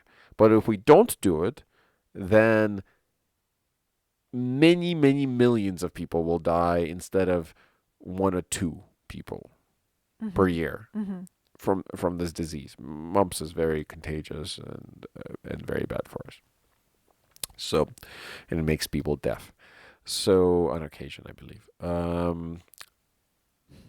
Well, it's true. But I'm trying to think where I was going with this. Where I was going with this is I think we've been trained in our society also to be extraordinarily selfish by like the 80s especially. So a lot of people are like, well, if it's a small inconvenience for me, even if it's a large benefit to the entirety of the society, fuck the society, I don't care.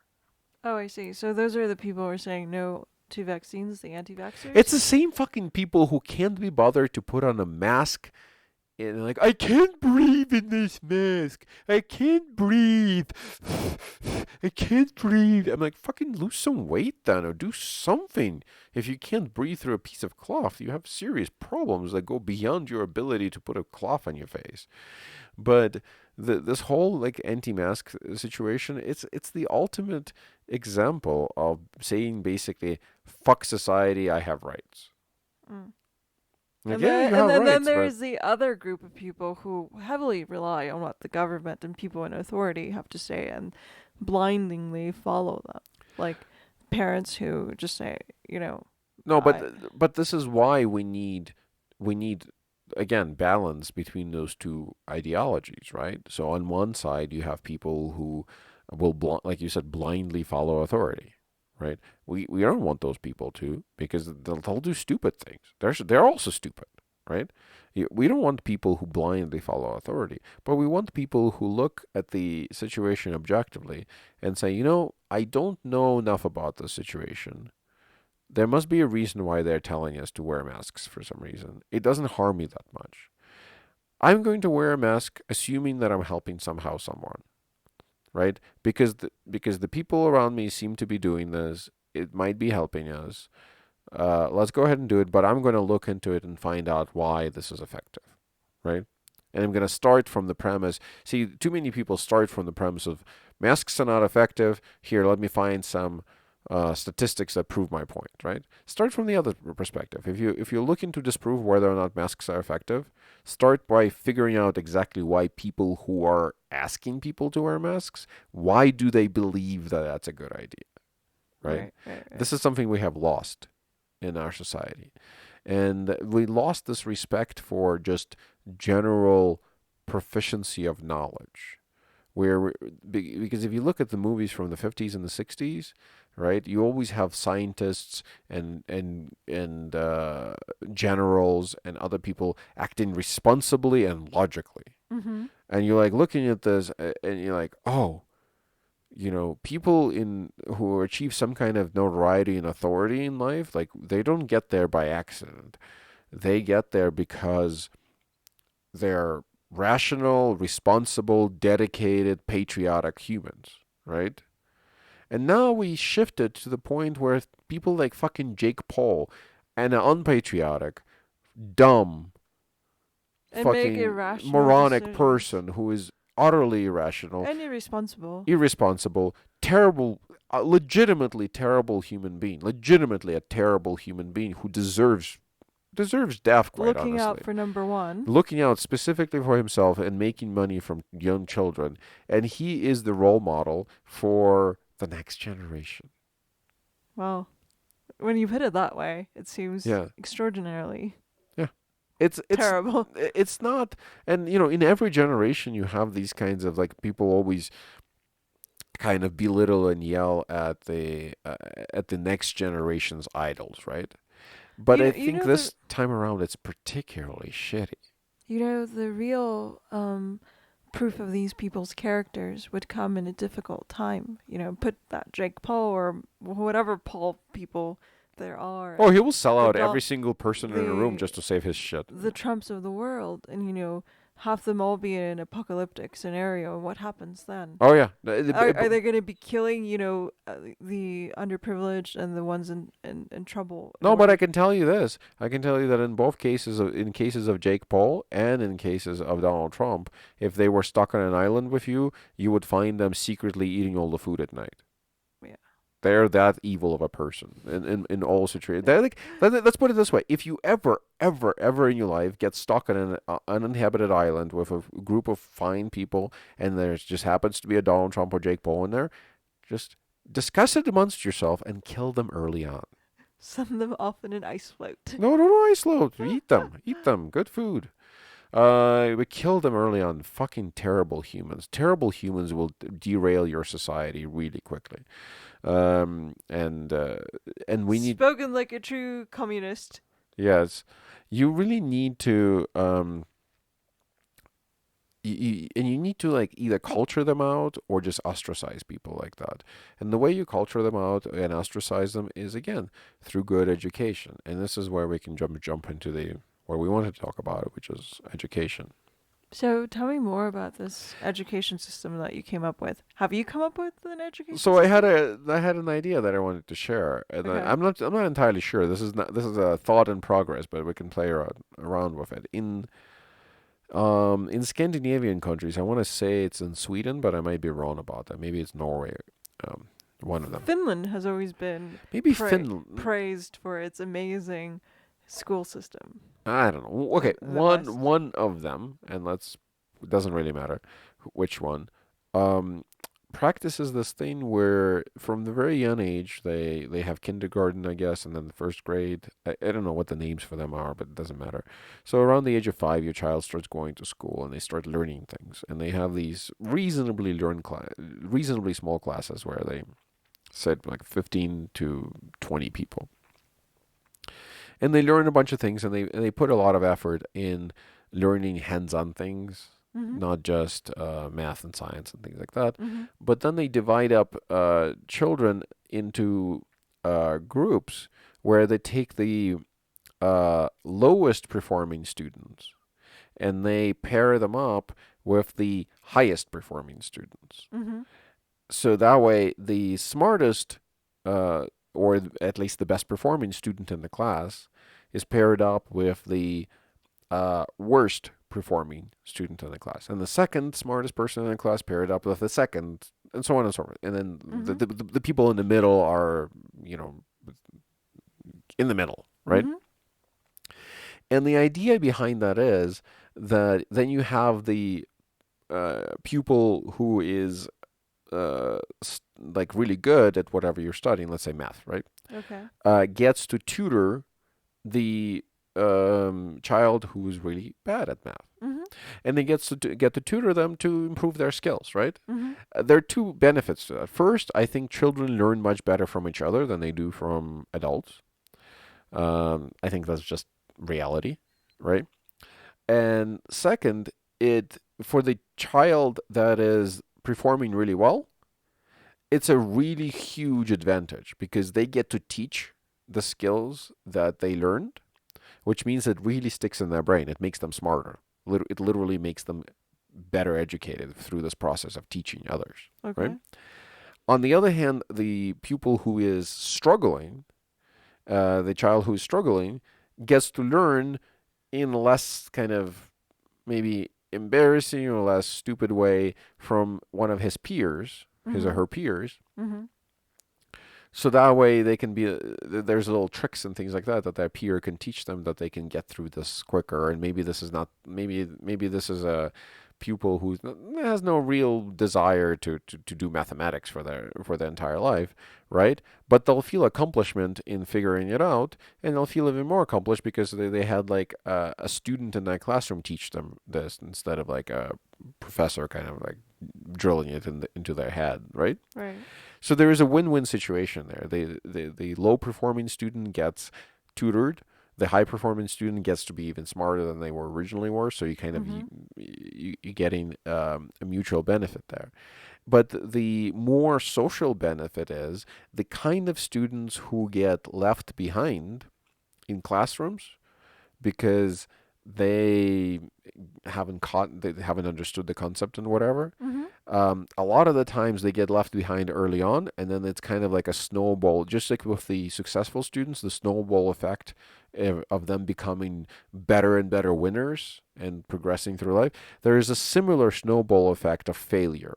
You Mhm. fail once, and you just this failure starts kind of rolling into this huge, enormous avalanche of failure throughout your life. And this is why we have so many losers in our society, right? People who can't hold down a job, people who constantly go to jail and stuff like that, is because that the building of the loser, the whittling and the polishing of the loser started early on in their childhood, right? Right.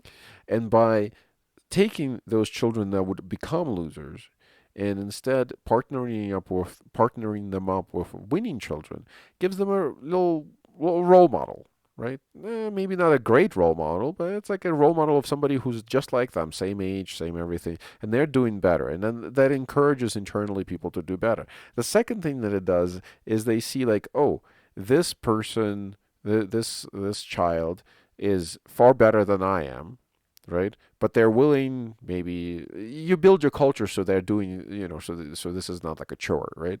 And these children are doing so voluntarily. Hey, they're willing to help me. I'm not being left behind. I'm not being abandoned like a piece of trash. That builds a better citizen. That builds a better human. So even if that citizen is going to be like the dumbest citizen in your culture, it's going to be a citizen that's still going to fervently believe that you're like you take the same like the lowest performing student in school, you take them to year 40 of their life. Now they're a Mhm. 40-year-old middle-aged person, middle-aged men, let's say. We have a lot of those right now, dissatisfied, right? And uh, they see themselves as not doing so well, right? But if you from very young age show them that your culture and your society is not going to abandon you at if you're doing really poorly, they're going to try to help you. That makes a more responsible citizen who will be like, yeah, I'm not doing well so right now, but I'm going to put a mask on because I want the society to do well because they like me. I want to like them. Or, They don't feel ostracized from the system, right? yeah, They feel like they don't feel like the system is not working for them. And that's the worst sort of citizen you can have. yeah. You want that they're less likely to be the kind of citizen who goes around blowing shit up or who goes around trying to kill a bunch of people. Or who gets radicalized by some Yeah, flat earther group or yeah. some And here's the, weird the group. the real situation of the matter, right? Without controlling people, without like um, enforcing, saying "do as I tell you," or you're a bad person and we're going to send you to jail, right? Even without um, doing that, um, by making the people who are less intelligent, and I know again this is controversial, but making the people who are less intelligent in your society showing them that they're still greatly cared for and that we're not gonna just throw you away like a piece of trash just because you're not as contributing to our society as like somebody else. You make those people more cooperative, and you can get a lot of useful work out of somebody with an IQ of 90 who's very cooperative and believes fervently in what you tell them. Mm.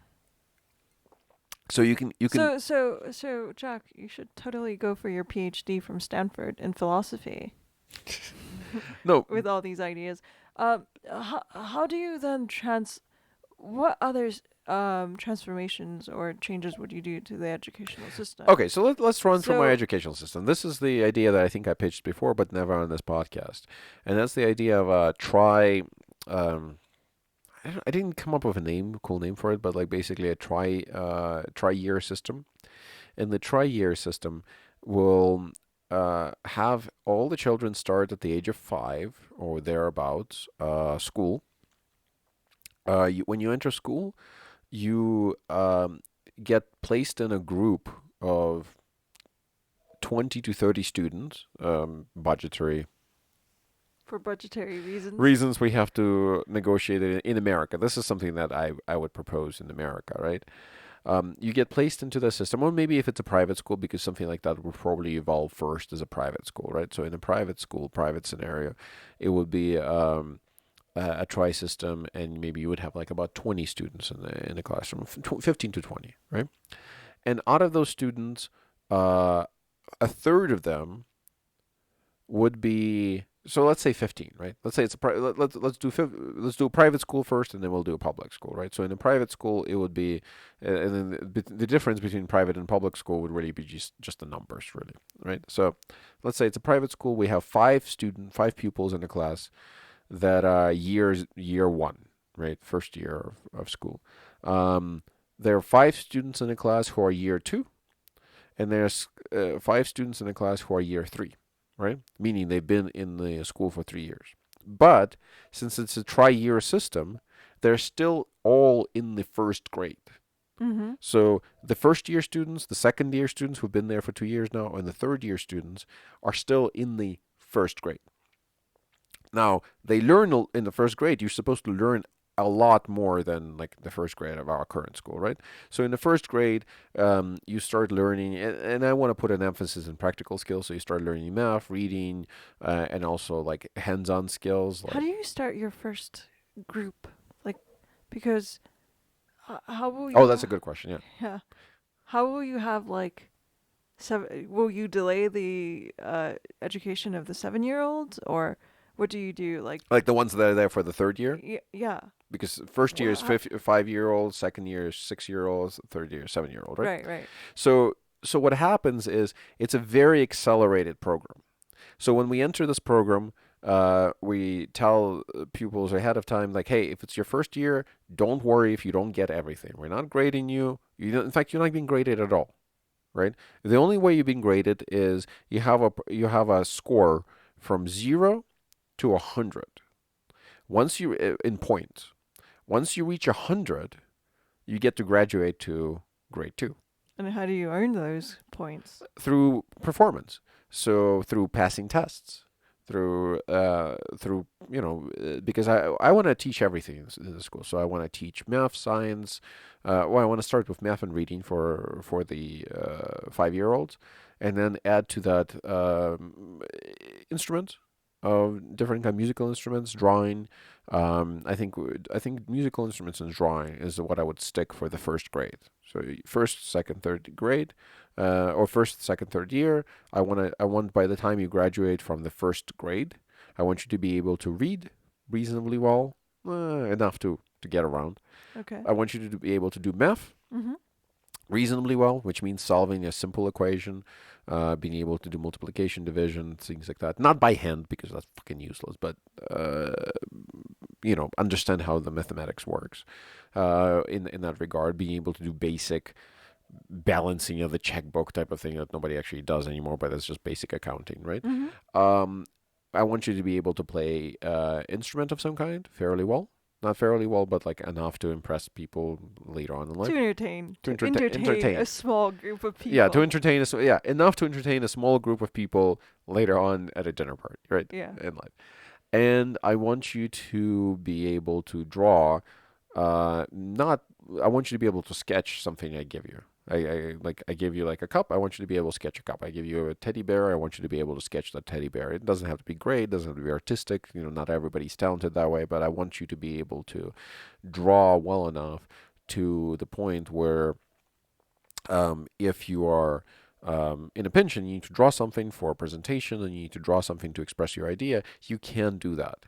Doesn't mean you're going to become an artist. I just want you to be a proficient illustrator person who can just draw something that you can imagine in your head. Right. And I believe you can get all of those things out of 7-year-olds. I'm confident that you can get even out of like not so clever 7-year-olds, right? And the way I would structure it, and I would tell children, like, don't worry if you don't get it right away. If this is your first year, there's no expectations other than you have to learn and get better.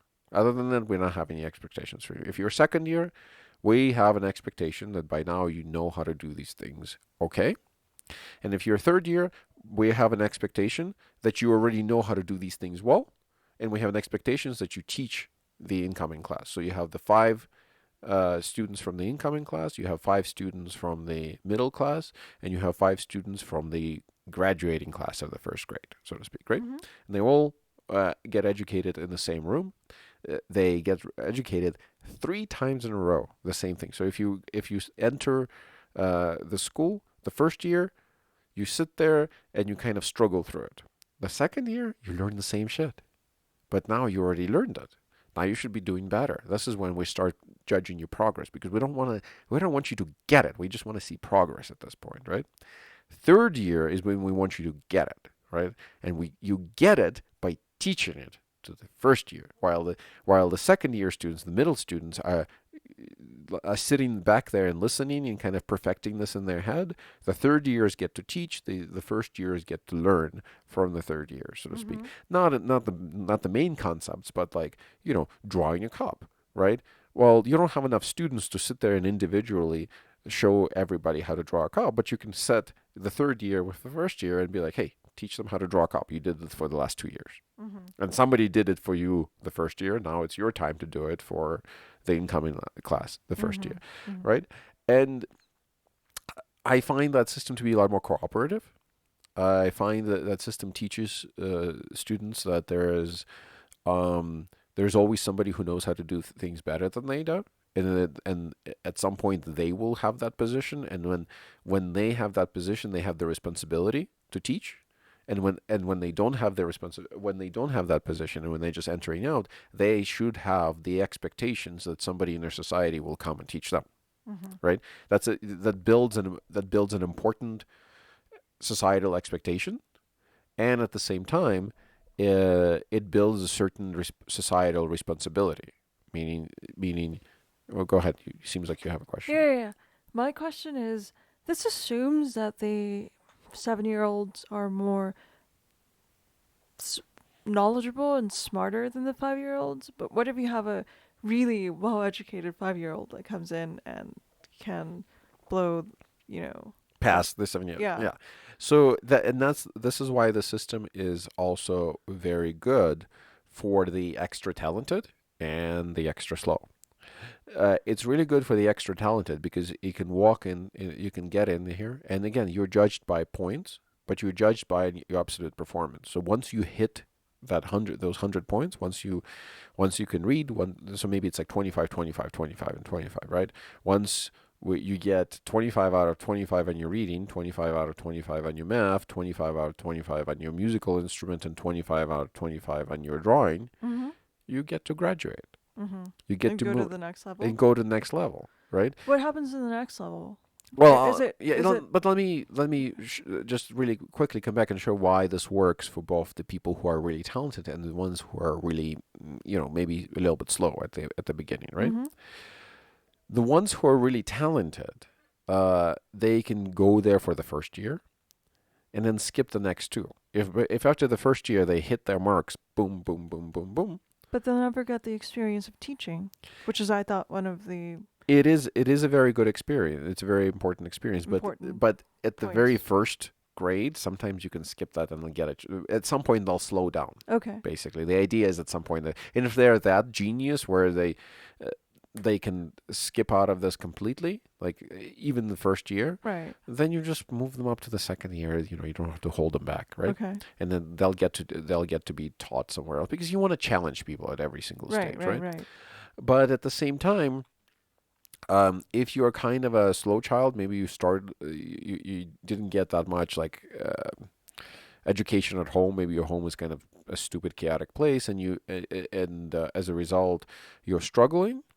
The nice thing is that you can stay in the first grade for the fourth year, for instance, right? So even if you don't get it after the first year, and then the second year is kind of like your first year, you're barely at that stage. By the third year, you're kind of like your second year. You can still be in the same classroom. It's like all your friends are surrounding you still, for the most part, right? You entered with a few people. Some of them left. Some people came in.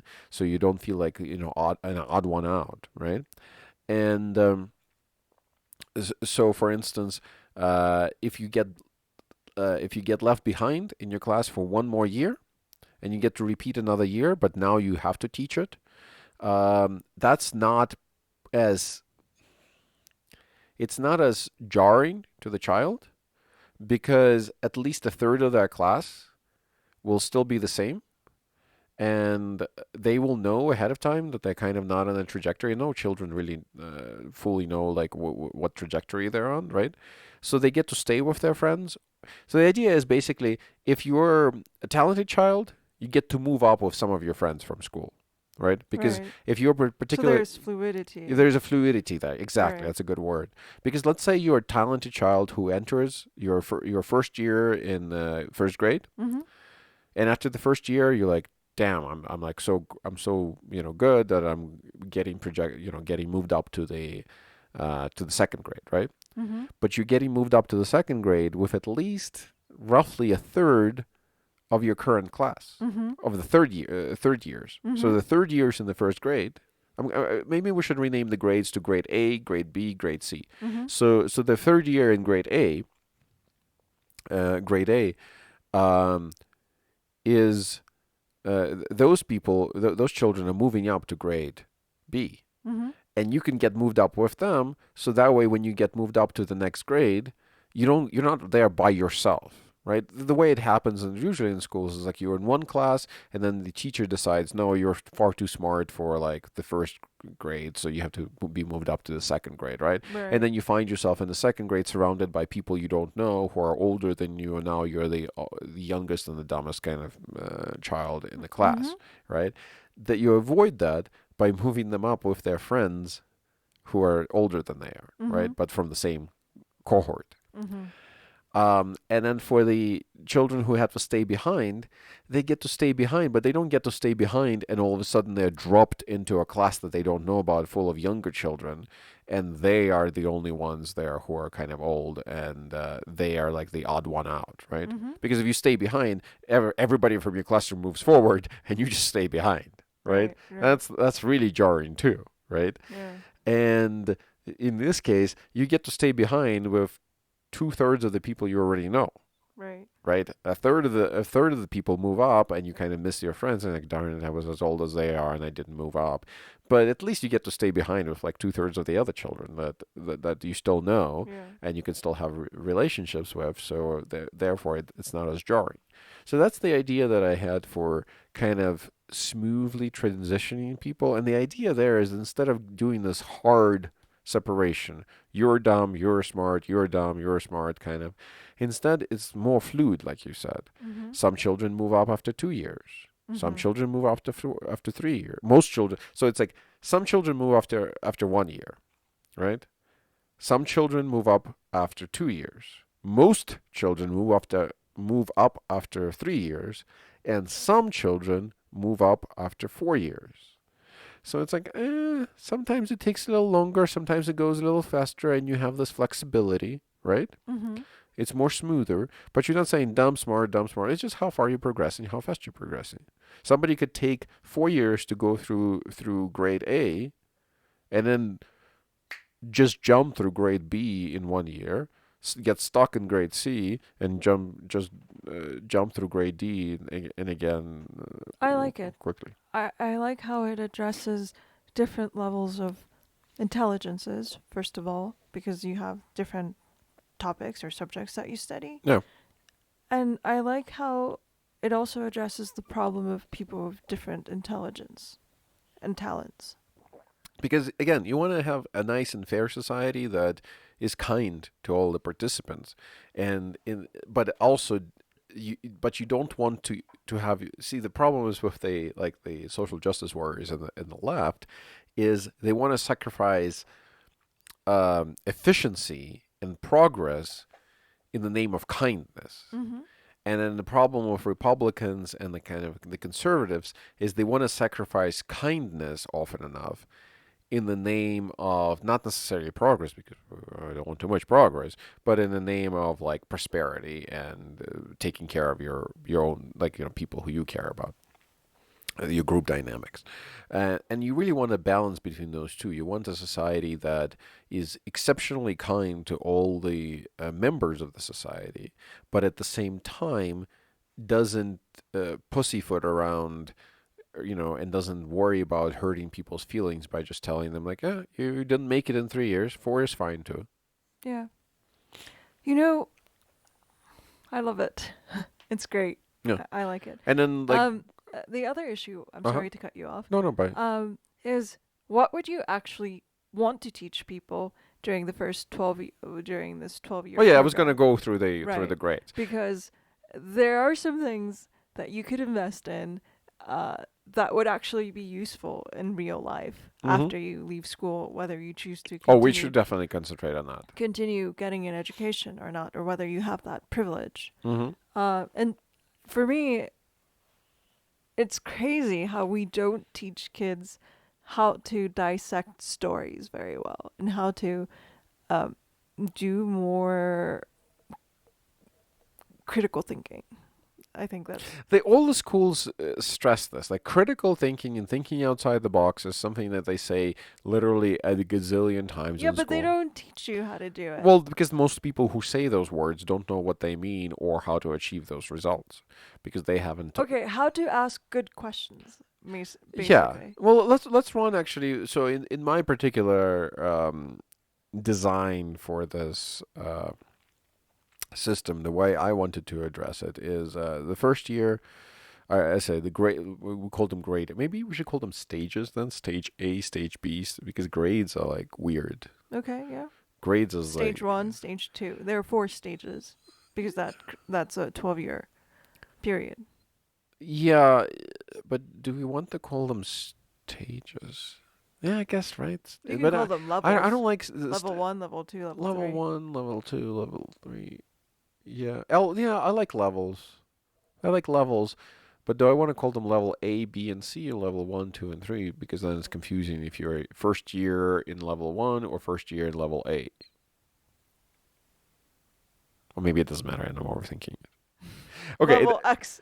it doesn't matter. Leave in the comments what you want to call them. Let's call them level A, B, C, and D. Right? Okay. So level your A level, your B level. We would have to, I guess, change our grading system from A's and B's, but it doesn't matter. Right. That doesn't really matter. That can easily be like a 1 through 10. Oh yeah, that's right. We're not grading people anymore. Right. I forgot. Yeah, exactly. I want to get away from grading because grading is the enemy of learning. By the way, grading is the enemy of learning. You don't want to grade people. You just want to award them points once they get it. That's very different from grading because grading is like judging. You're judging somebody based on how good or bad they are versus awarding people points for achieving certain things. And it should be just pass fail. You don't get to pass until you get 100 points. You don't get to graduate from the first level A or level B or level C. But yeah, because I don't want people to like be judged. I want people to learn. That's the real kind of point of it, right? And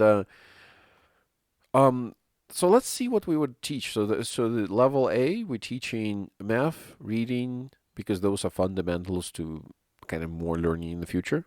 Right. Well, you need your basic tools. Yeah, it's a basic exactly. tool set. Exactly. For And whatever you're going to do later on. And then we're teaching writing, and we're teaching. I'm sorry, not writing. Drawing. Art, yeah. Drawing and music, Yeah. right? Those 3 things are, or those 4 things are stage 1, or stage A, stage B, or level B. And they're very enjoyable when you're a young person. Oh, yeah. As a trans 7-year-old. Yeah. So level B would be in my book at least, and you can feel free to change this. I want to start teaching science. And science doesn't have to be like specific science. We'll start with the scientific method, you mean? We'll start with scientific method, but then you still want to go really quickly through all the basics of biology, chemistry, physics. Yeah. You can also teach children that all biology is really chemistry, and all chemistry is really physics. Yeah. And all physics is really mathematics, and all mathematics is really linear mathematics, and all linear mathematics is really just AI. That's why we live in a simulation. So, but that's a little intense, and you might have a lot of protests. Yes.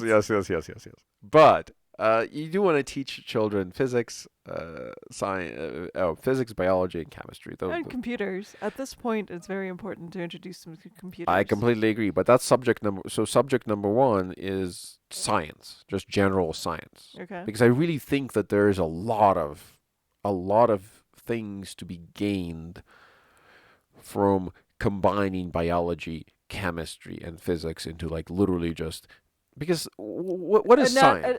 Especially at a that, natural yeah, natural science, whatever. natural science, yeah. Especially at that age, because you're not going to be teaching these children about like fucking foldings in the 10th dimension in the stupid string theory Gotcha, that doesn't gotcha. You're actually gonna work. be teaching them about tadpoles and why there are tadpoles that convert into frogs. Yeah, well, you can start. I would even present it from the beginning. So like if I was teaching science to a bunch of 8-year-olds, I would start with what is science? Science is our ability to make predictions about what's going to happen based on what we know now. Yeah. It's a science is just the ability to create a model and put the current inputs into that model and find out what the output is going to be, Yeah. right? So the way you teach the children that is like showing them how you can make predictions about how a ball will curve, for instance, on a pool table. Teaching Right. children how to play pool, for instance, is really great for teaching them science because because there and geometry too.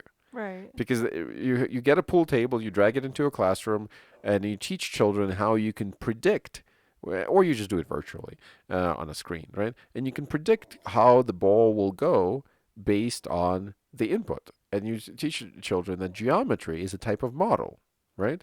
We're using the model of geometry combined with Newtonian physics to find out how this ball will go, Mhm. right?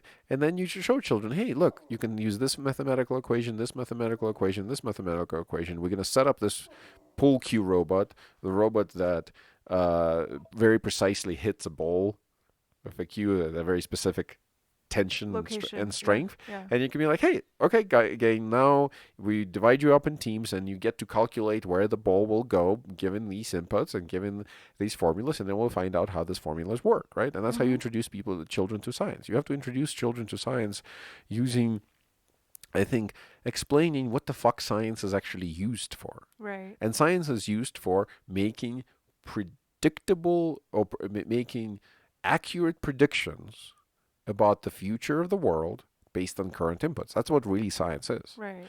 And our understanding on how the machinery of the world works underneath, Mhm. right? So, for instance, with coronavirus, when scientists thought to themselves, "Oh, we know we can take, what is it called?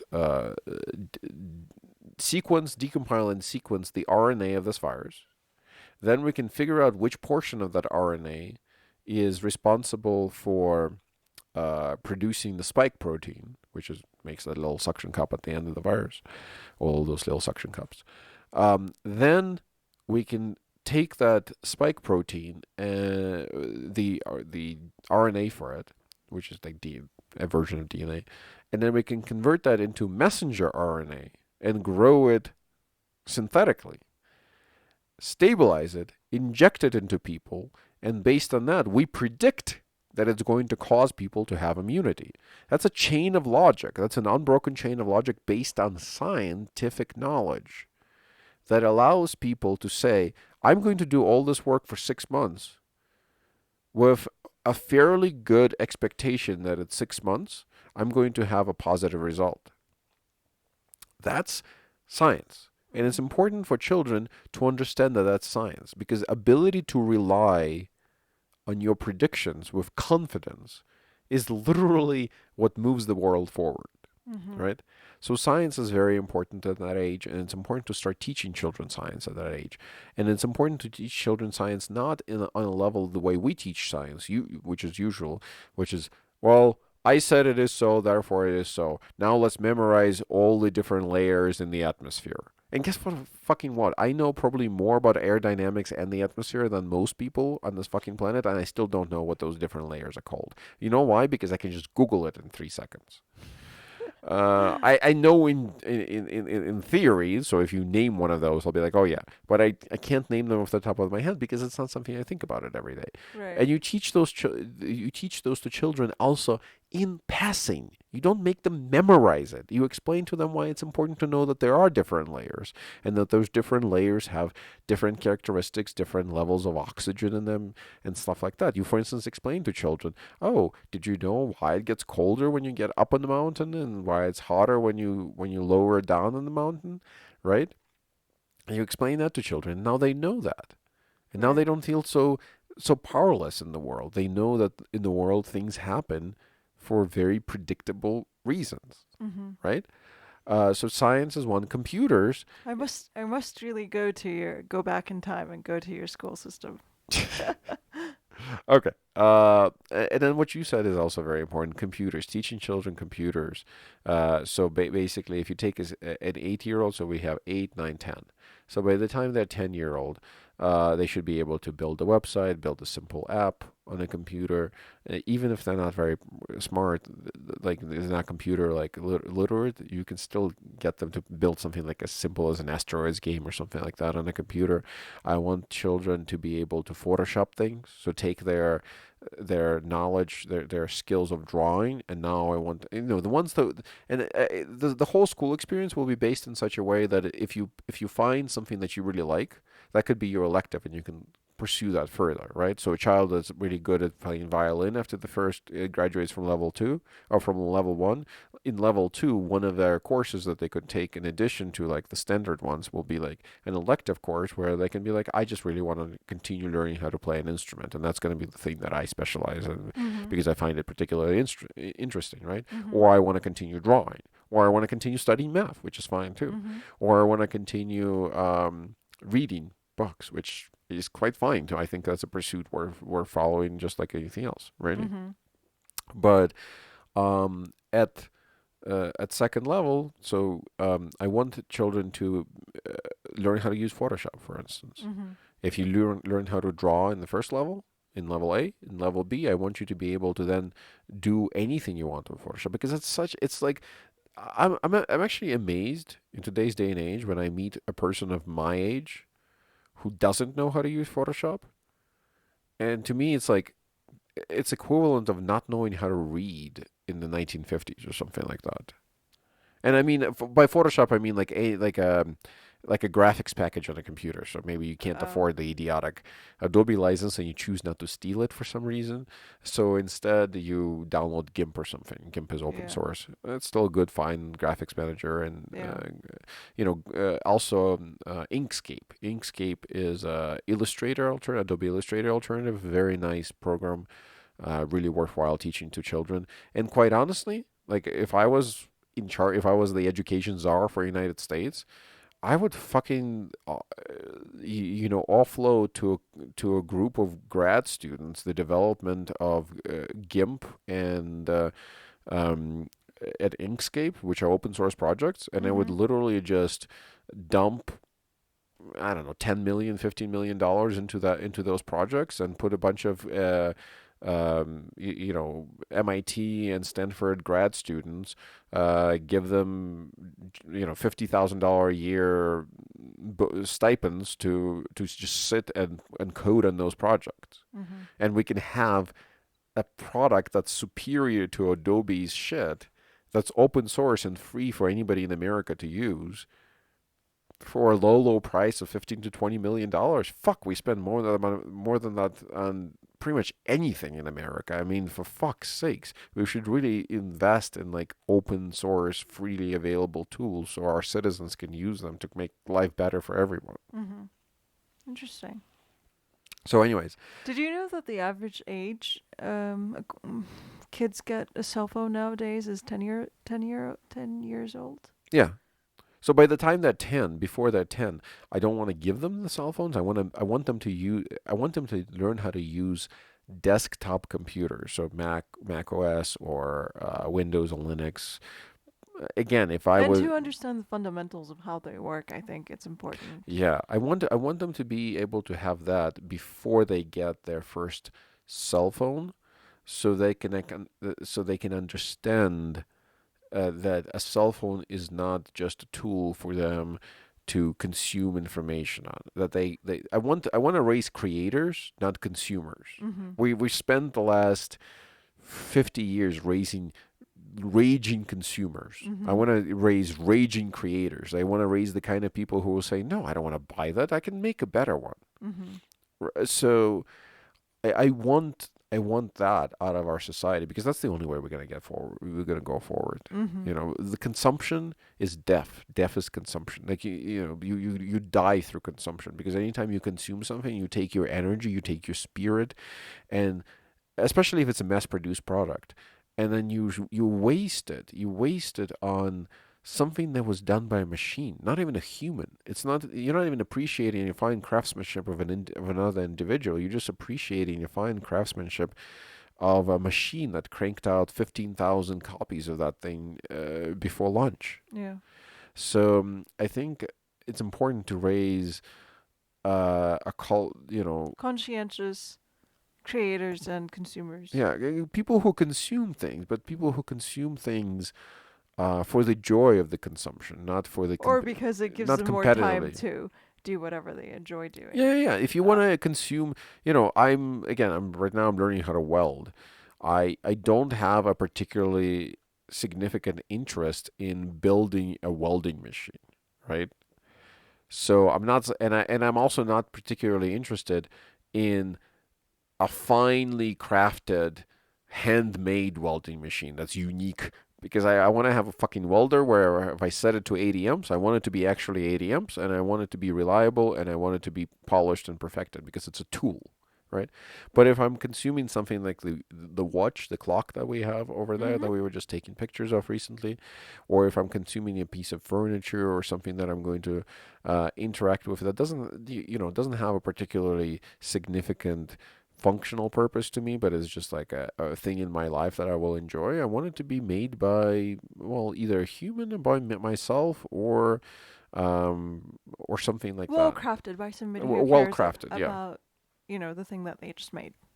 Yeah, so we want to raise people who have that kind of attitude, I think, because that's going to pull us out of the consumer death spiral that we are in right now and pull us more towards humanity. That doesn't mean you have to stop consuming things. It doesn't mean you have to stop enjoying your life. You just have to really you just have to concentrate on the joy that things bring you as opposed to just the accumulation of those things. Mm-hmm. So I want to subtly, very subtly teach that to children by empowering them to create as opposed to empowering them to consume. Because if you think about it, our schools in general teach them to consume. They empower them to consume because because the way we the way we teach even knowledge in schools, it's a consumption of knowledge. It's not the creation of knowledge or a simulation of knowledge. It's just the consumption of knowledge, right? It's not even the discovery of It's knowledge, not which just is kind of thrilling. yeah. Discovering knowledge is interesting, even if you're not the first one to do it. Right, You, yeah. you could be the 10th millionth person to do it. But discovering knowledge, like for instance, instead of teaching children a quadratic equation, asking them, "Oh, how can we figure this out? Let's derive it. Let's play with it together. What would you do, Mm-hmm. Johnny, to figure this out?" Like that level of discovery Mm-hmm. will really, really make you feel powerful as a child. While And it will trigger your curiosity, your problem exactly, solving, and even if sort you're of, not a particularly clever child, right? yeah, You can see other people figuring out around you, and you will just get yeah, really excited about it. And you're like, "Oh, I get it too," right? yeah. Meanwhile, if a teacher comes into your classroom and just writes an equation, and Bart is like, "Okay, now write it down to your books and memorize it, And we'll be using this and in we'll be weeks. using it for the next 2 weeks, Yeah. and then you don't have to remember it after 2 weeks." Why are you even bothering? Oh my God! Like you're just raising like at that point people. But that requires very intelligent teachers. It does. And unfortunately, it's a fact that not that many teachers are very intelligent. Most of them are dumb. Yeah. So my system also requires paying teachers more. They're like Firing, glorified yeah, babysitters. firing vigorously the ones who suck.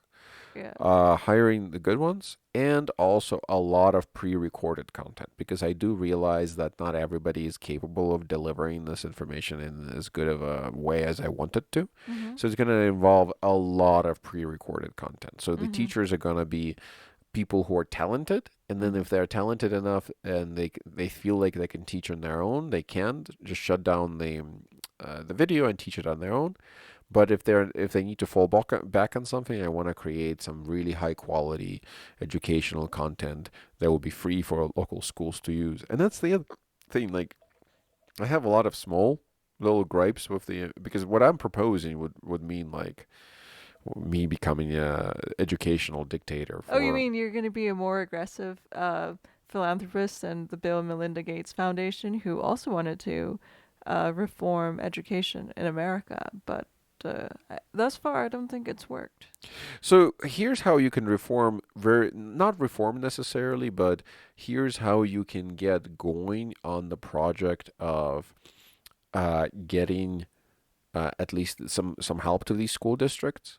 If I was like the education secretary right now, first thing that I would do, again, assuming that I couldn't implement my wonderful system, first thing I would do is set aside $10 to $20 million and pay that money to individual professors who are I would have a discovery team who would discover certain professors who are particularly good in their fields, who are particularly good at teaching in their fields, and have them write textbooks for from first grade all the way to 12th grade on the current system, Mm-hmm. for math, science, literature, uh, math, science, literature are the things that I primarily care about. Some of the other more obscure things, perhaps like wellness, things like oh, I think we should teach wellness in school, and I think Mm-hmm. that doesn't require a fucking dramatic change. That just requires teaching wellness, weightlifting, things like that. I want them to create books and educational videos and materials, Yeah. and I want to make those books, educational videos, and materials royalty free and copyright free, benefit of the American government, distributed throughout the world and United States, not as books, but as digital files.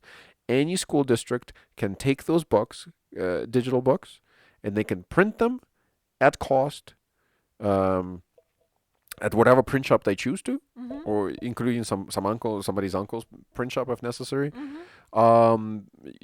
Because we all know that nothing in our society, unfortunately, moves without at least a little bit of corruption. So I'm going to build into my proposition here. I'm going to build in an opportunity for corruption that's not going to make the final product worse, and is going to give them just a little bit of a opportunity to make money on it, because I think that's going to really sell the system well. And then what you do is you sell it, not you sell all these school districts on using your free textbooks, right? So that way they can pay $2-3 per textbook for their students instead of $40-50 or $100 No per wonder book. schools never have money. Yeah, they never Yeah. have money because they spend tremendous amounts of money on these educational systems, on these educational modules that they create for children and stuff like that, that are outrageously expensive. And there's those companies like the Penguin Publishing Company or whatever, what's the other one, the big one? Whatever the McGrew Hill, McGraw Hill. Yeah. Oh my God, those people are raking in money. They're raking in money by the fucking billions. And they're raking in money from the schools. And then, of course, they spend a lot of money on bribes and on vacations and things like that for teachers, believe it or Mm-hmm. not. For not necessarily teachers nowadays, more like administrators who push Mm-hmm. through their projects, Mm-hmm. right? But it's staggering. It's fucking It's unbelievable. It's yeah. corruption to the core. And what I'm proposing is you take that and you make really high quality materials available for free to people who to schools and organizations who can't afford the highly paid materials. And I think you can make it good.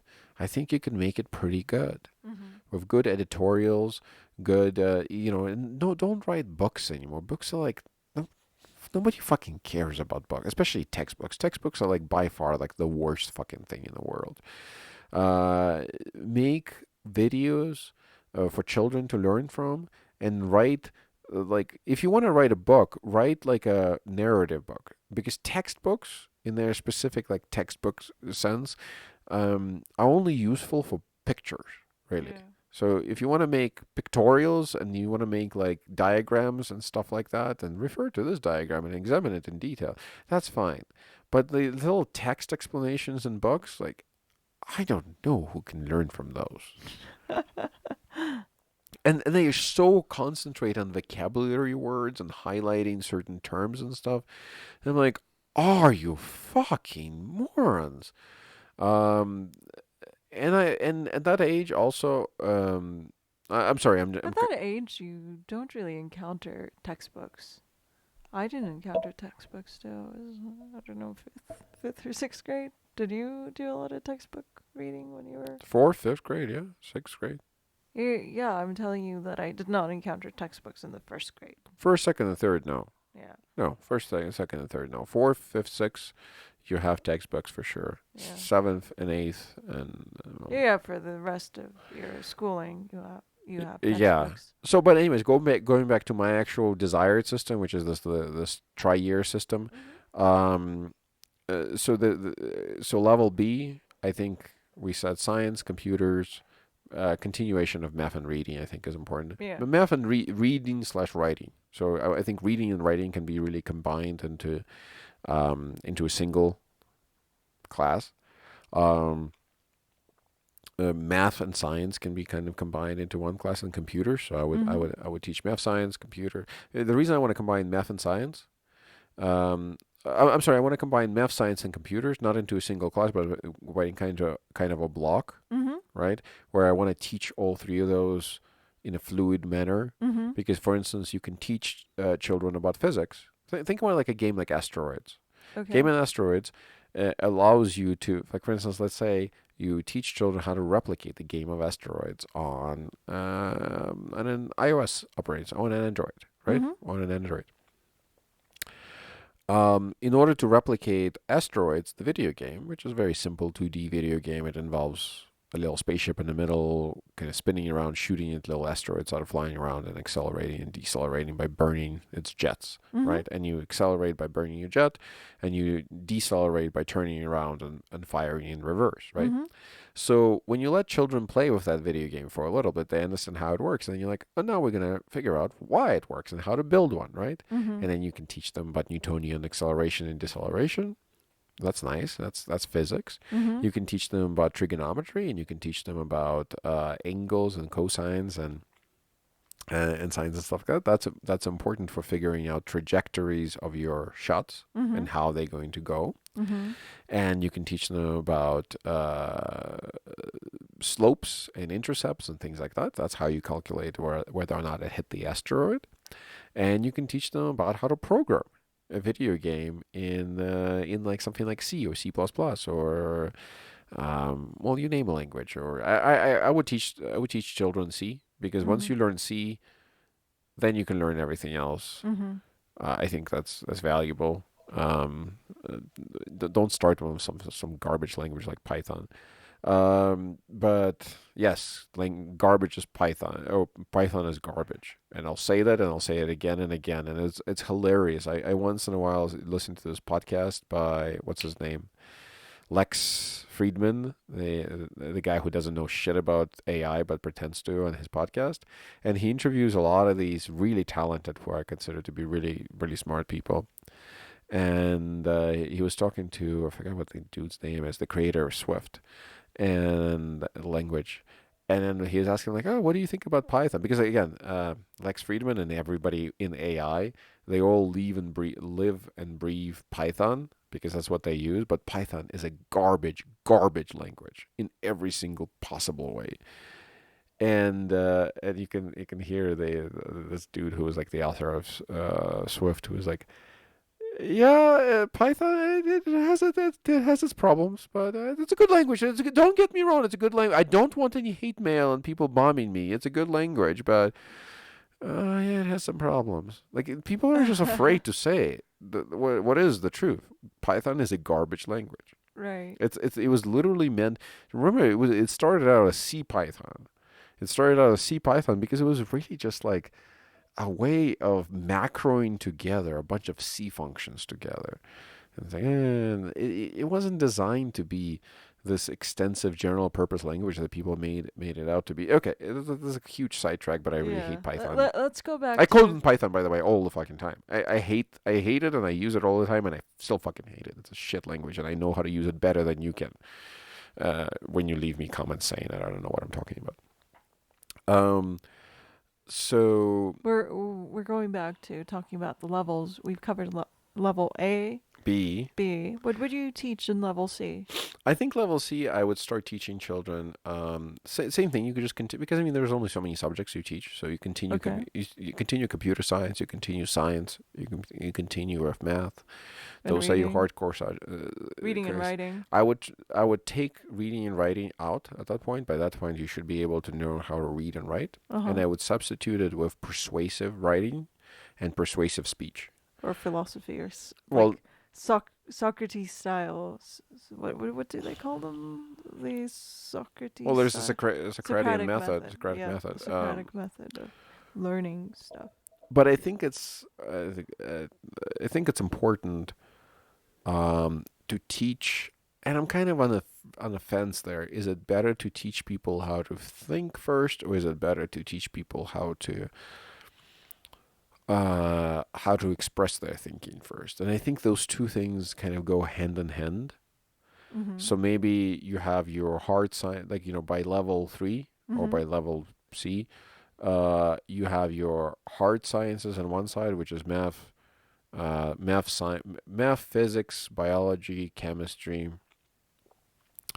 and computer science. Mm-hmm. That's your block number 1. And I want your humanities kind of to be block number 2. But in humanities, I want you maybe it would be philosophy and persuasive writing in so basically I want to teach children about philosophy, and then I want them to develop their own ideas and argue for their own ideas, or argue for their favorite ideas that they learned about in philosophy, right? Yeah. And I would judge their progress not based on how well they can memorize other philosophers' ideas, but based on how good of an argument they can make for those ideas on their own, maybe even creative arguments for those ideas on their own. So I would teach that. And then the third component, well, I think it's too early for the third component. So I would teach those two components in level C. in level C. And then level D, I would continue with those, Mm-hmm. and I would add one more component which is very important, but by that time I think children are mature enough to where you can start talking about it. Mm-hmm. And that's health. Maybe in level C, I want to start teaching children about health from a point of view of how to lift, how to stretch, like add physical activity. Don't you want to catch them earlier than that? Because when you're a 5-year-old, you can do way more stretches than when you're a 13-year-old. You're right. And you will have already been sitting for an extraordinary amount of time. Maybe it should be one of those things. Maybe should be one of those things where you're first, when you're in level 1 and level 2, or level A and level B. Again, we need better nomenclature, but level A and level B, there is an organized kind of physical activity that you would engage in, maybe like in the middle of the day or something like that, to get you running around and stuff. And maybe we'll show you how to stretch and how to do different things, but it'll be more like martial arts type of things, maybe. And then once you get into maybe level C, we start adding, because I think weight training is way too early for little children. Yeah. So, but once you get to level C, that puts you 11, 12, 13. 11, 12, 13. That's a good time to start teaching children how to do proper weightlifting. Right. And I think that's a good time to start doing that. And then level D is when I want. So level C, I want to do proper weightlifting and proper stretching, like yoga type of things. I think that's important to introduce, and some basic. And then maybe in the previous levels we can introduce them to some basic martial arts, and then progress with like slightly more advanced martial arts in level C. And then level D, I want to do hardcore medicine, and I actually want to. So level C is going to be grades 10, 11, 12, right? Mhm. So during grades 11, 10, 11, 12, that's children who are 16, 15, 14 years old. You mean this is level D, Level D. Yeah, I'm right? sorry, level The D. final level. The final level, yeah. The final level, that's basically your high school years, Yeah. the end of your high school years. Mhm. I want to do hardcore medical learning. Mhm.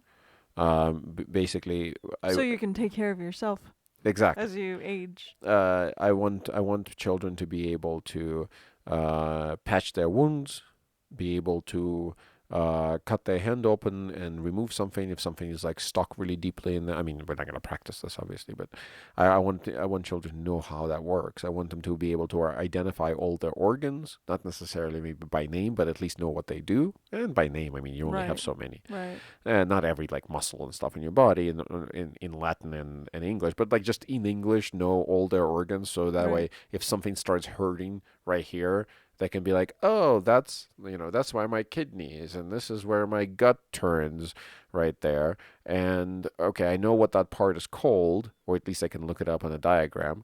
I know how to look it up on a diagram, and I know how to Google and find out why that could be hurting, and I know which kind of doctor I need to make an appointment with to find out more about it, Right. right? Yeah. So I want to teach them about different practices of medicine, what different doctors are called, so they can know what they should be seeing, what they shouldn't be seeing for particular physicians, and just basic stuff about your body. It's like And owner's how to get a second opinion, how to get second opinion, third, fourth, the fifth opinion. downsides of Yeah. medicines.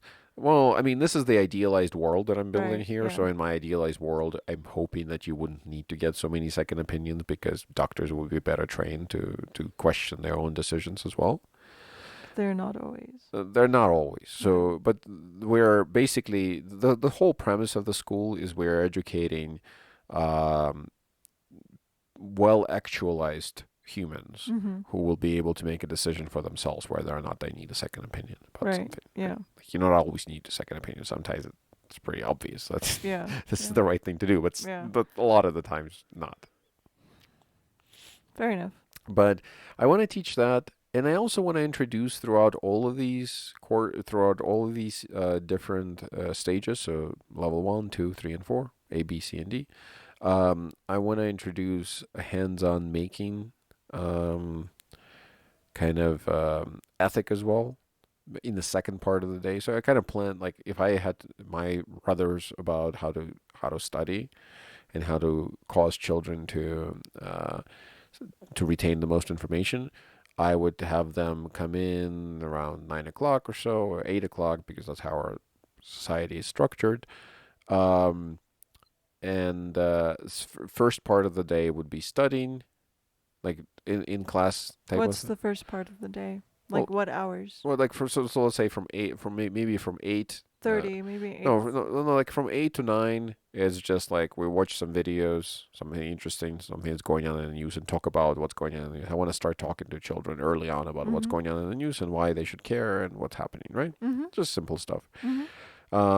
Not necessarily politics and stuff like that, but like maybe recent discoveries and things like that. Um, then that gives the chance for people to trickle in a little bit late. Not everybody can drop off that kid right on time, right? Right. And you Yeah. don't want to disrupt the classes. Then at 9 o'clock, from like 9 to noon, I basically want to dive into interesting subjects. And it's going to be like one day is going to be all about reading. One day is all going to be all about math. It's not going to be like, oh, and today we're going to break this up in 45-minute classes. 45-minute classes are the bane of all understanding. Yes, it will also bring stamina for people and allow them to, you know, have better attention spans. But after afternoon, after literally noon, so from noon to like 1 o'clock, or from noon to 2 o'clock, I really want to have food slash physical activity time. And then after 2 o'clock, it should really be just hobbies time where we go in and we start playing with lathes and welding equipment and shit like that in the workshop, and or watch older like grade C and D do things, and we just join them and be like, oh, today John is building up a car with his team, and we're gonna take a look at what they're doing.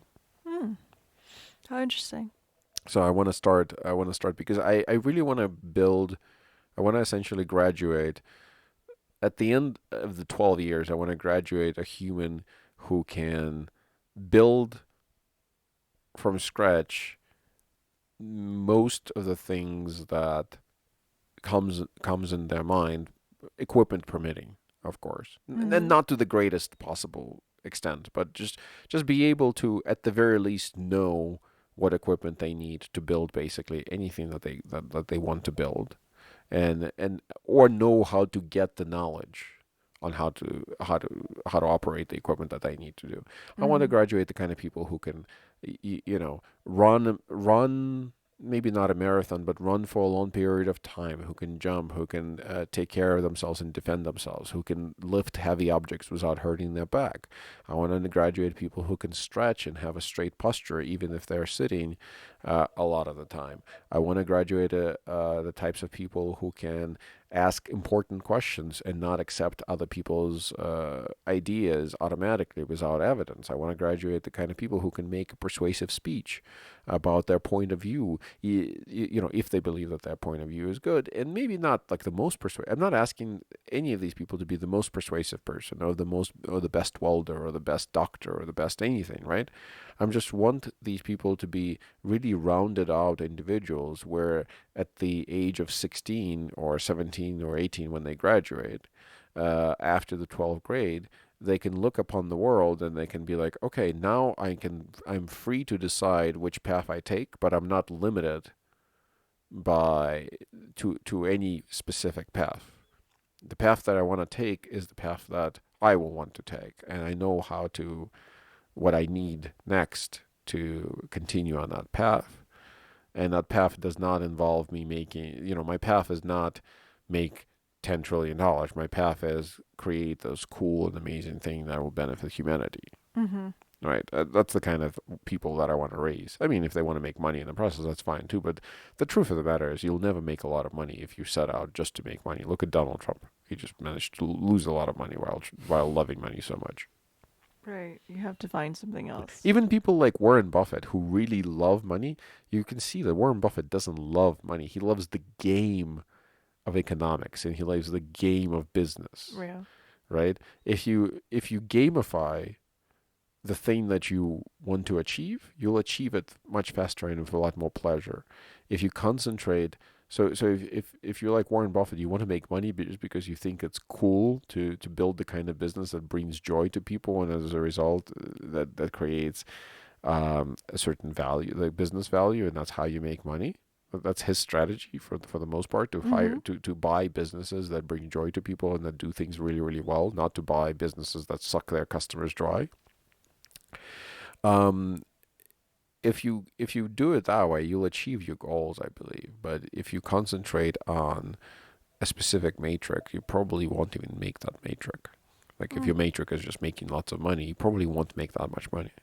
Right. You have to find something else that's a little bit more meaningful. Yeah, on average. I mean, people always, when I say that, people always bring up like uh, individual examples of where somebody is a complete like narcissistic asshole who still managed to make a lot of money and they only did it just to make money and compete with others. And there are those examples like that. Yeah, But but they're probably driven by like the thrill of the hunt or no, the some thrill. some of those people are literally driven by just the possession of money. Okay. But you have to remember, even the blind, what is it called? Even a blind squirrel gets a nut every once in a while. Right. So out of like thousands of people who set out to make money, being exclusively motivated by money, some of them will make it. Some of them, but most won't. Yeah. But on the other hand, if you look at people who were motivated exclusively by creating something amazing, most of those people die happy.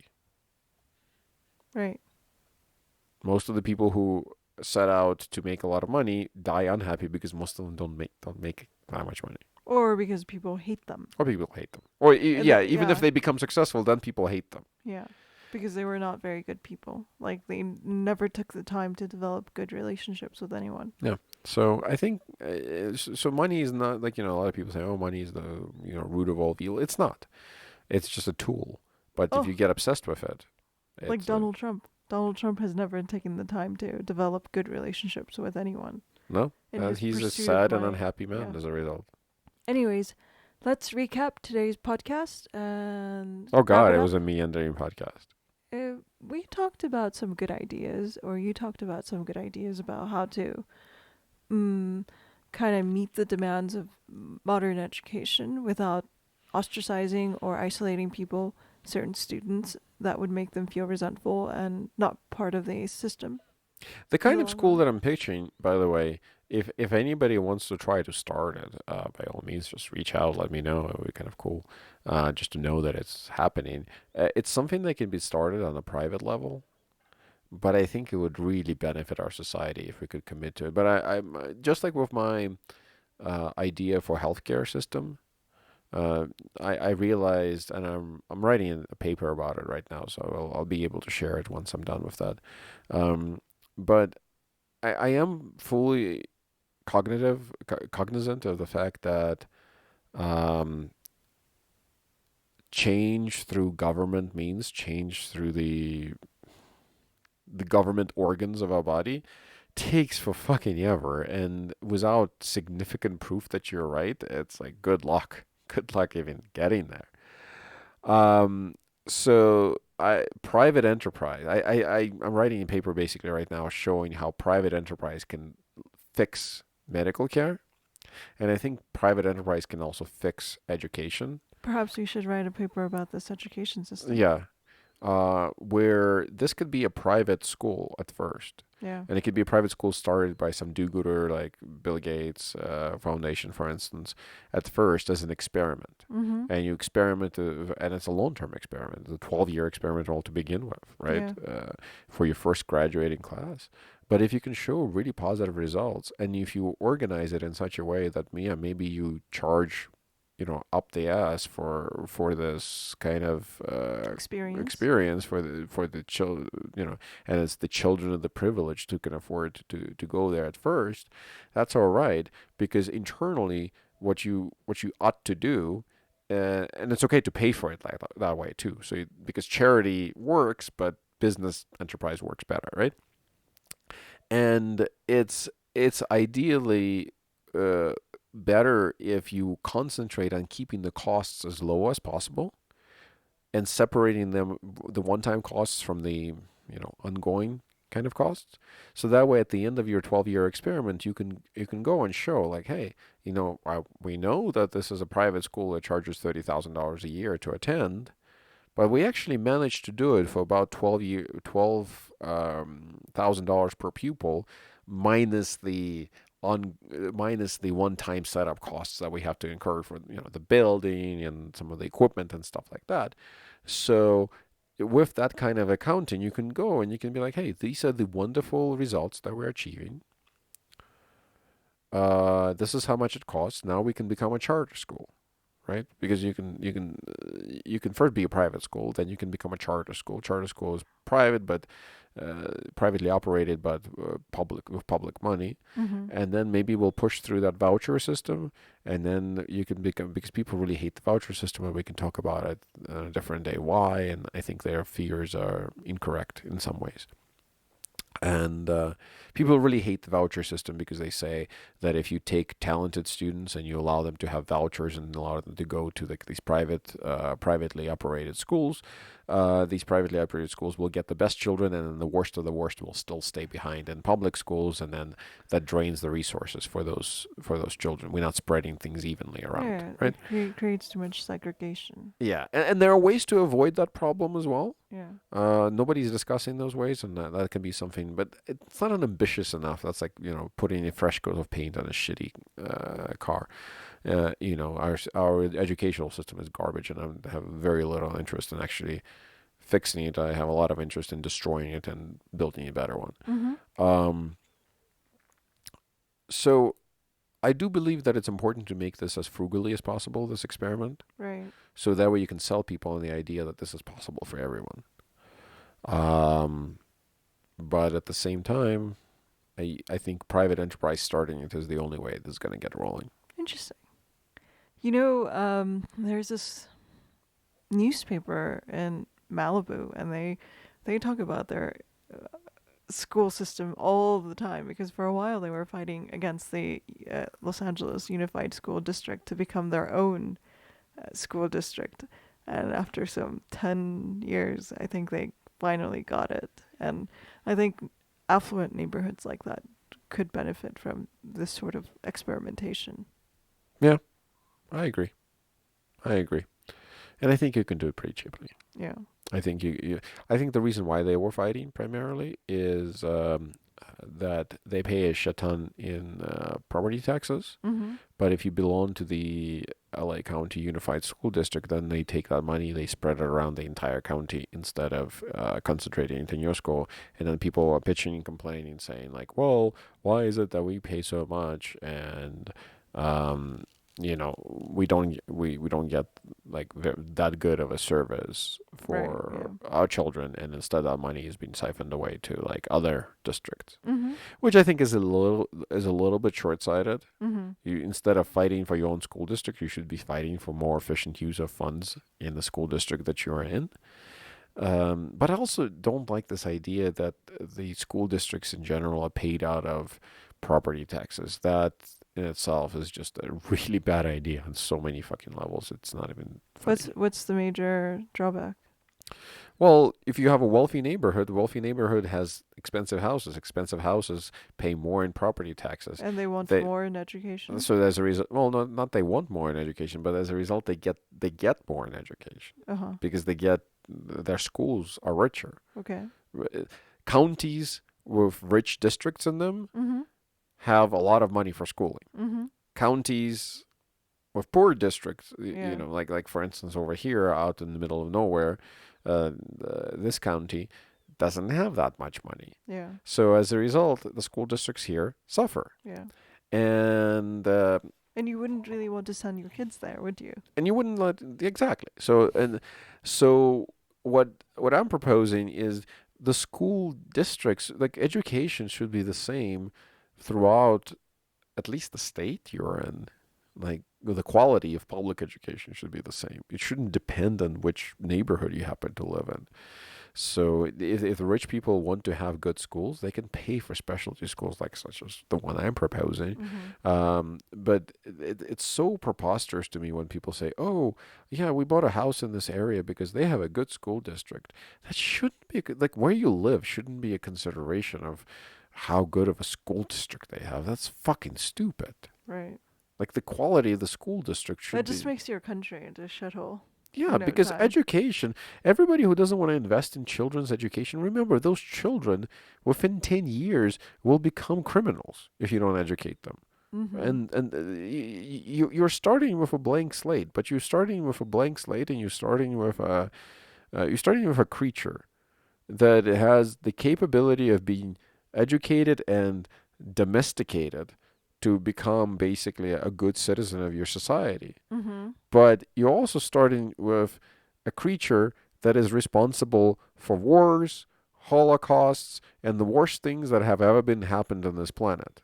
Yeah. Right? So these little children have the capability of going in both of those directions. Now ask yourselves, don't you want to pay a little bit of money to make sure that they are shoved into one direction, into the direction of the good citizen, and not in the direction of the worst criminals of the world? Yeah. You do.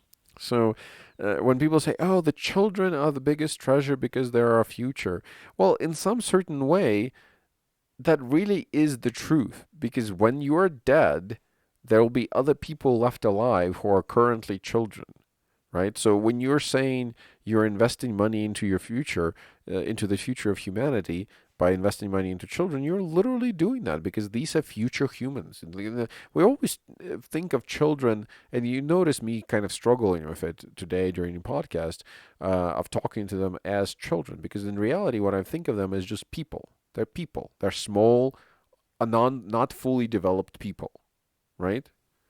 And Right. and when you're saying like, "Oh, we don't want to spend too much money on children," it's the equivalent of saying, "Oh, we don't want to spend too much money on people who have the potential to be great, but we don't really care if they're great, so let them be shitty." Hmm. Is it because is it disgruntled people? Do you No, it's think people who don't who can't understand, imagine, who who can't lack imagine. imagination? They lack imagination and they can't think in slow terms, right? So Mm-hmm. why is it so hard to sell global warming to certain point contingents of our population? Because global warming is a slow moving disaster. It's Right. moving so slowly that these people are like, I can't think that slow. Well, we see this in a bubble all the time. People who get excited about having lots of money, making lots of money, and then kaboom, it disappears, and they Mhm. couldn't imagine the How can I have been? the And it's moment in which yeah, and I everything think just everybody, breaks, pops. all of us live in the bubble, Yeah. in our own little bubble, Yeah. right? I think recently I was listening to this video that was talking about this interesting statistic when they analyze a bunch of things. People have this ego. It's called an ego bias, where you think that like everything that happens to you is more important to you than it is to like the rest of the world, basically. Mhm. So they talked to people, they talked to couples, for instance, and they asked couples how much of the household duties each person in the couple does, Mhm. and invariably the combined total for the husband and wife, or whatever it may be, for the two people, the combined total is always more than 100%, because each side, regardless of who they are always thinks that they are responsible for more things, Tasks for more or tasks. chores. But it's not just like a positive ego bias. So if when they ask the same couples who starts the larger percentage of fights, or who spends the most money on useless crap and stuff like that, it's always more than 100%. Mhm. Right? So people also think that they are more responsible than others for fights. They also think that they are more responsible than others for spending money and other things, because we all have this kind of ego bias Mhm. where everything is important to us. And I think what is important in humanity is we all live in these bubbles. This like personal bubble, and you live inside your personal bubble, right? And a person that's well rounded and well educated and actually considerate of society, their bubble is pushed out really far so they can see more in their bubble, right? Mhm. And the person who is really considerate of society and really understands complexity of the world, their bubble is pushed out enough where they can see on the edges of that bubble the dangers of global warming. Mhm. While the person who's preoccupied with themselves and their own persona and their internal bubble is very small, because inside that bubble there is very little knowledge. There's very little kind of thoughts and intelligence of other humans, because they haven't studied philosophy, they haven't studied history, they haven't studied really the world. They just kind of live in the world Mhm. in this tiny little bubble that they keep slipping around. That bubble is too small to see those dangers that are slow moving and outside of themselves Mm. and outside of their little world. Mm. And that's why those same kind of people say, like, no, let's just educate our children like we used to. Who cares? Who cares about children? Because they don't see that these are not children. They're Future citizens they're of the future world. citizens of your city, Yeah. your neighborhood. And do you want this future citizen to be a burglar, No. or do you want them to be a web designer? The latter, hopefully. It seems like probably the latter. Do you want them to be, a rapist, or do you want them to be a welder? Do you want them to be, a drug dealer, or do you want them to be a drug scientist, or at least a drug entrepreneur who deals with narcotics without killing people? Which is a whole separate question. But the point that I'm trying to make is investing in children is like investing in, for some reason nobody has a problem with us saying, oh, we should invest in educating 40-year-old coal miners who are out of job, right? Mhm. Well, 40-year-old coal miners who don't have a job, to me, are like children, Mhm. because they're uneducated, they don't have any other skills, Mhm. and but it's not like, oh, they're like children and I want to treat them like, I'm not disrespecting them like children. I'm just pointing out that we disrespect children quite a bit, because children are humans. They're fucking humans who are just at a beginning stage of being a human, Right. right? And Yeah. we treat them as if they have no rights. We treat, children in our society have no fucking constitutional rights, which is outrageous to me. We treat them as if they have no rights. We treat them as if they have no opinions. We treat them as if they are incapable of coming up with anything worthwhile, and we Mm-hmm. just shove knowledge into their brains. And Right. we want to do exactly the same thing with a bunch of out of work coal miners.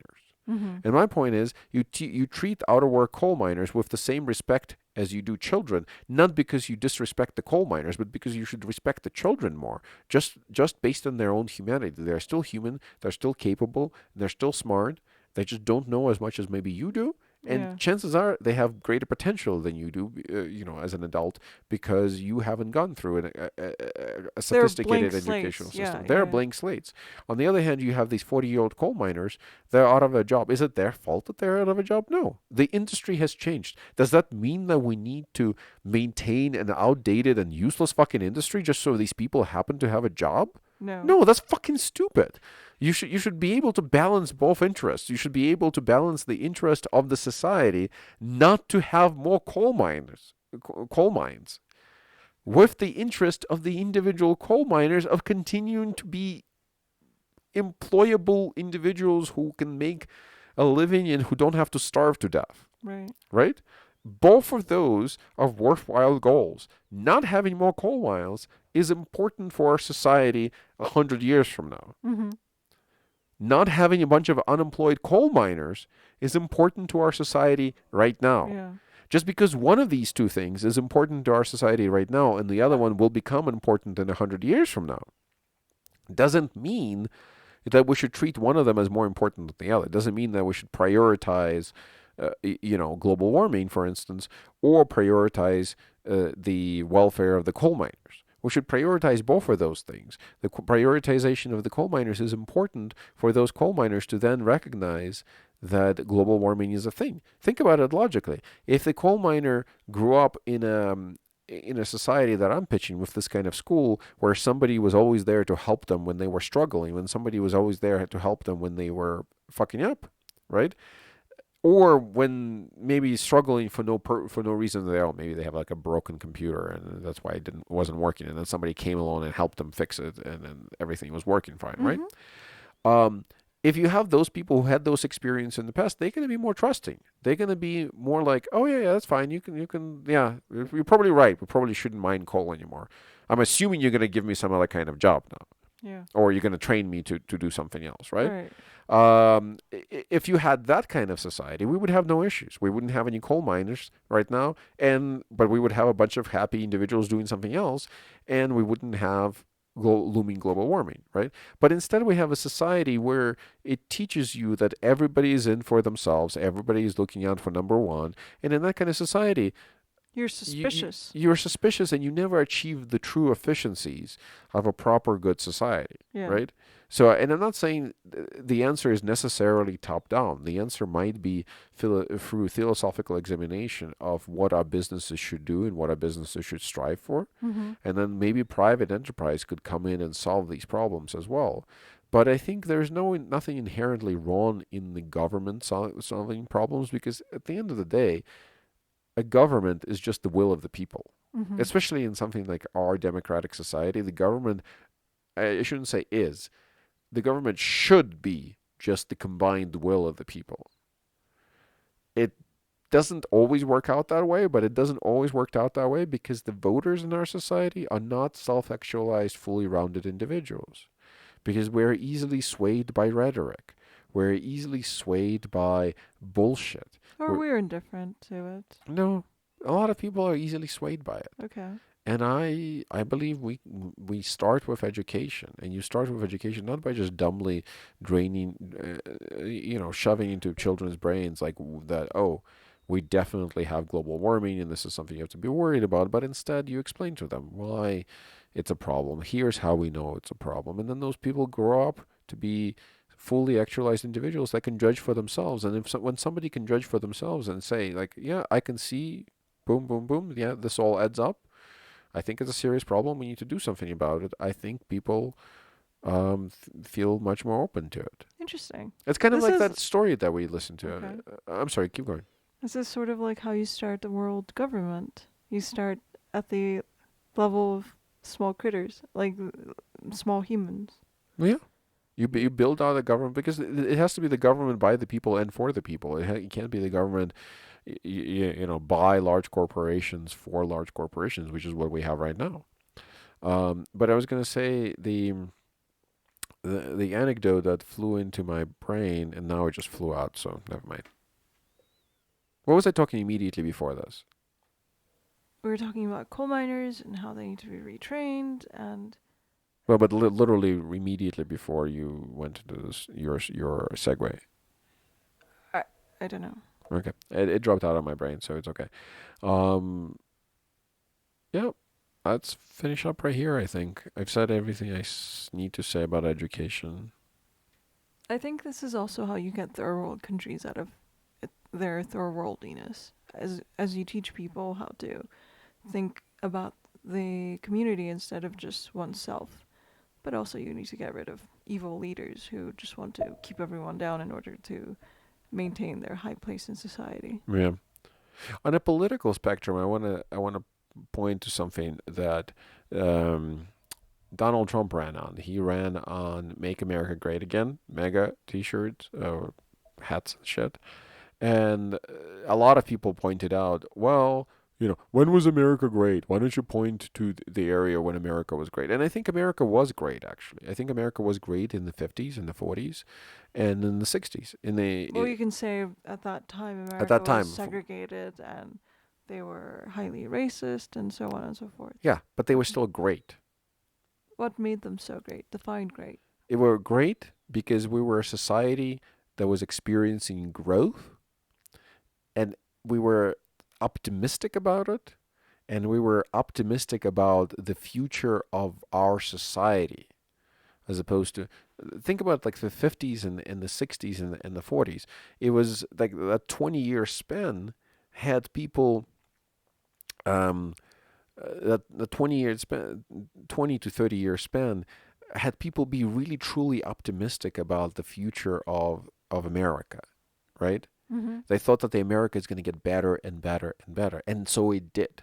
Mm-hmm. It did because they believed that it will. It did because people acted in a way that was beneficial to the society. Like people had certain responsibility to the society because they expected the society to get better and better and better and Mm-hmm. better, right? That's true. Now, it wasn't working necessarily for everyone, but even think about it. People say America wasn't great in the 1960s. Fuck you. America wasn't great in the 1960s, and yet we were peacefully able to transition from a society, and by peacefully I mean without a civil war, Mm-hmm. transition into a society of segregation into society of acceptance. Mm-hmm. I know it took a long time, and I know people say, well, it shouldn't take so many years, Mm-hmm. but it's still way better than most of the world. Yeah. When have you ever seen such a dramatic change as the one that happened in America in the 60s, culturally? When have you ever seen that dramatic of a change anywhere else in the world without a violent revolution, right? We had violence for sure, Right. but we didn't have a countrywide violent revolution. So America was great. It was great in its ability to change and adapt and believe in the better future. And I think we have lost that ability. So when Donald Trump was saying "Make America Great Again," he was right. I would run on the same slogan, except he never bothered to stop and actually ask himself what made America great again. In his mind, what made America great again is, or what made America great back then, is machismo, our army, and our ability to just tell people what to do. He didn't see that what really made America great back then is our respect for science, as a respect for smart people, our belief that those on top actually wanted the best for us, and the belief that the world of tomorrow is better than the world of today, and it's up to us to build that better world.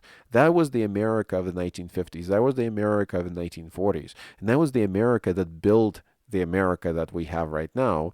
And then since then, we've dropped that belief. We've dropped that faith that America exists and that people run to do better. people, for politics to do better, that people in charge try to do better, that scientists aren't there to lie to you so they can get extra grant money, but in fact scientists are there to tell you the truth and the reality of the world, right?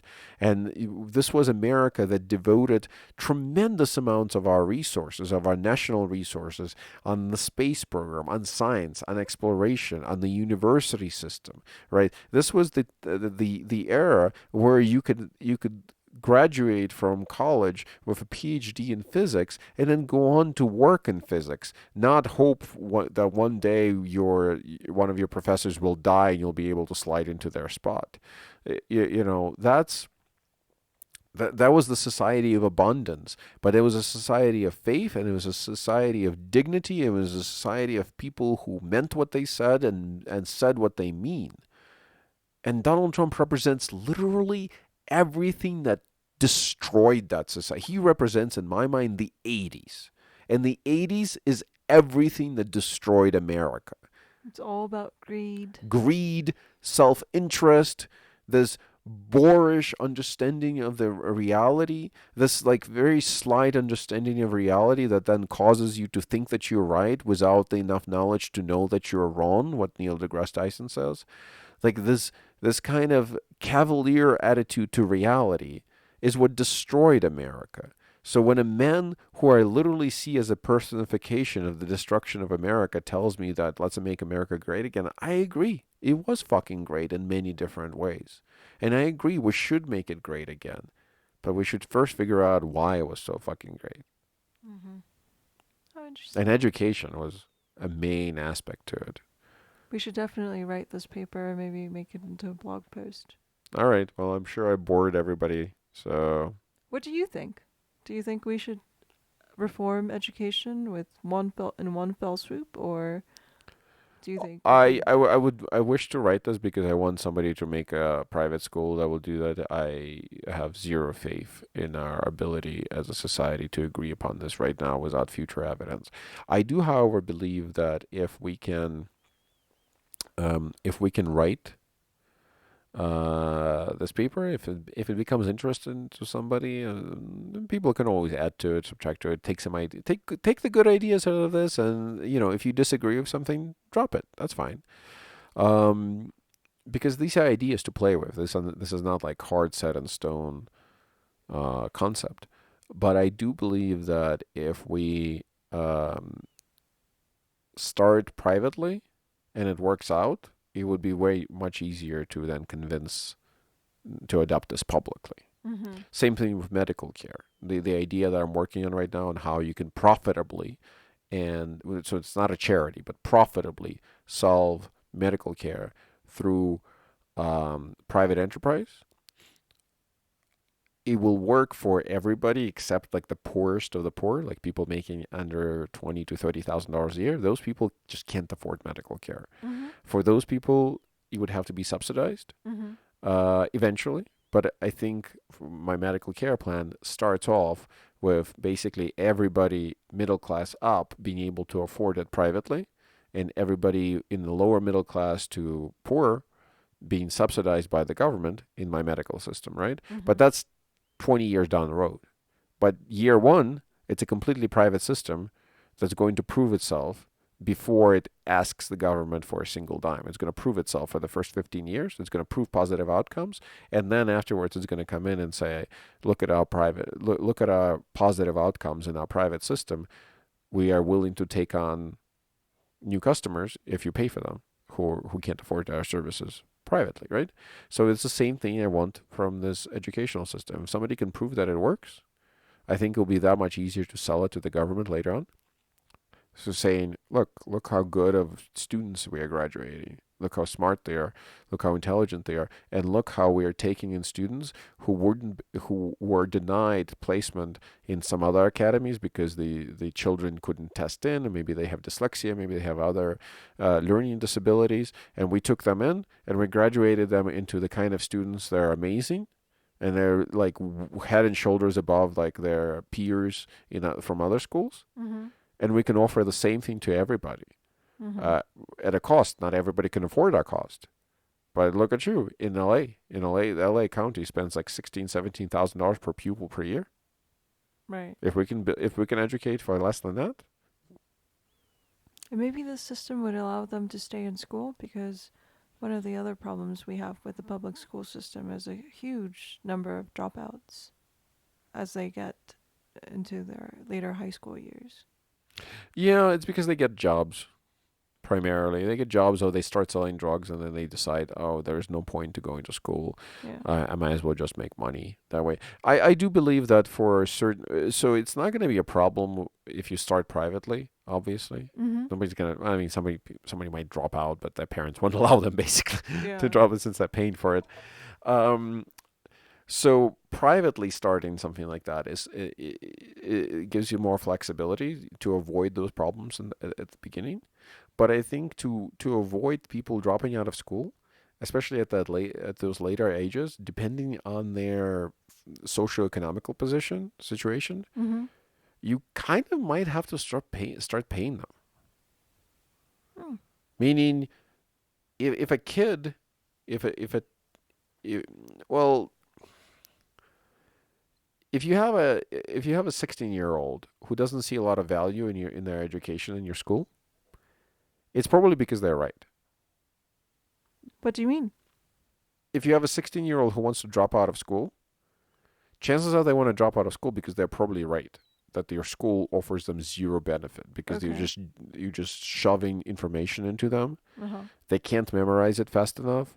You're penalizing them and failing from failing to memorize this information, and they know for a fact that not a single successful person in their own personal life around them knows any of that information, Yeah. and they're still successful. Okay. So these people look around and they say, "Hey, my uncle John over there, or my uncle Bob, runs a successful 7-Eleven store. He doesn't know what the fuck a quadratic equation is or how to calculate the asymptote. Why should I know this?" Yeah. Right?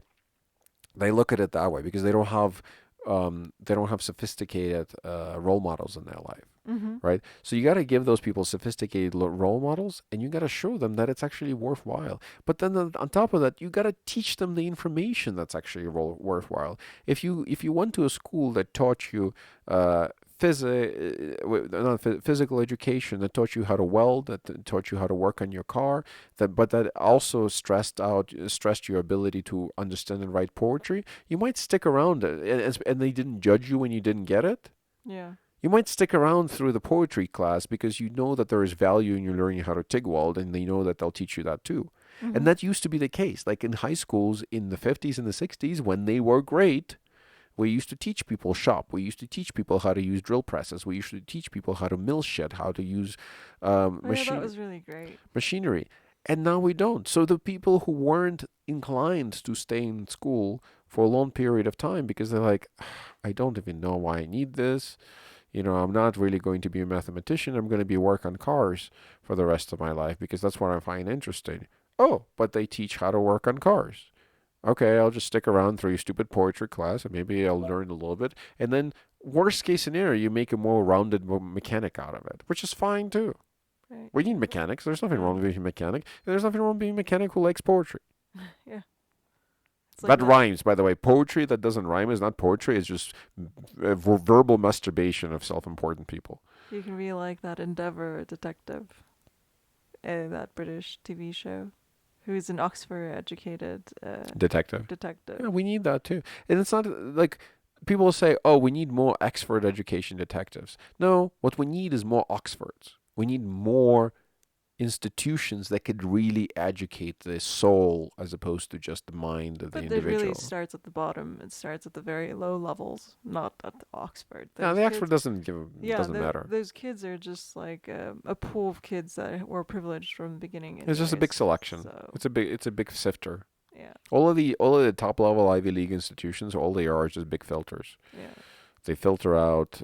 They're literally like the pre-employment department in large corporations, Yep. essentially. Anyways, let's. And then this is how we end up with corporations that are run by the exact same sort of people, and they all end up failing in the exact same kind of way. They Believe always it or do. not. Because the people who start corporations are not the same people who kill corporations. Yeah. Sadly. And nowadays, all those big tech companies are looking for those Ivy League people who are getting the internships at the big That is corporations a in those problem. big cities. That is a problem. So I'm not discriminating against anybody who went to an Ivy League school, but whenever your hiring criteria becomes, did this person go to an Ivy League school, that means that your hiring department isn't doing their job. They're not thinking hard enough about who yeah, they're hiring and why. did they intern at AIG or Exactly. God knows? As soon as your hiring department uses that as the criteria for hiring people, you can just go ahead and fire whoever your HR people are, Yeah, because that's a recipe. That doesn't mean that you can't hire somebody who went to an Ivy League school, and that doesn't mean you can't hire somebody who had an internship in AIG, at but Google or or whatever. anywhere. Yeah, But if that's the main criteria based on which you're making that decision, then pretty soon your company is going to be in deep trouble. yeah. It's sort of like I don't have the time to vet this candidate, so I'm just Exactly. gonna do the least amount of work. Exactly. I don't have the time to do my job, so I'm just going to rely on the school and hope that they have done their job. Yeah, Yeah. it's terrible. Anyways, so let's cut off over here. Yeah, All right. This is our second, well, it's the first podcast of 2021. 2021. So, 2021. okay. And we Happy, haven't, Happy New Year, everyone. Happy New Year, everyone. And you haven't even heard a previous podcast because some of us haven't uploaded yet. So Oh. we will do that. Okay. Anyways, All right. See you next time. goodbye, everyone. Bye.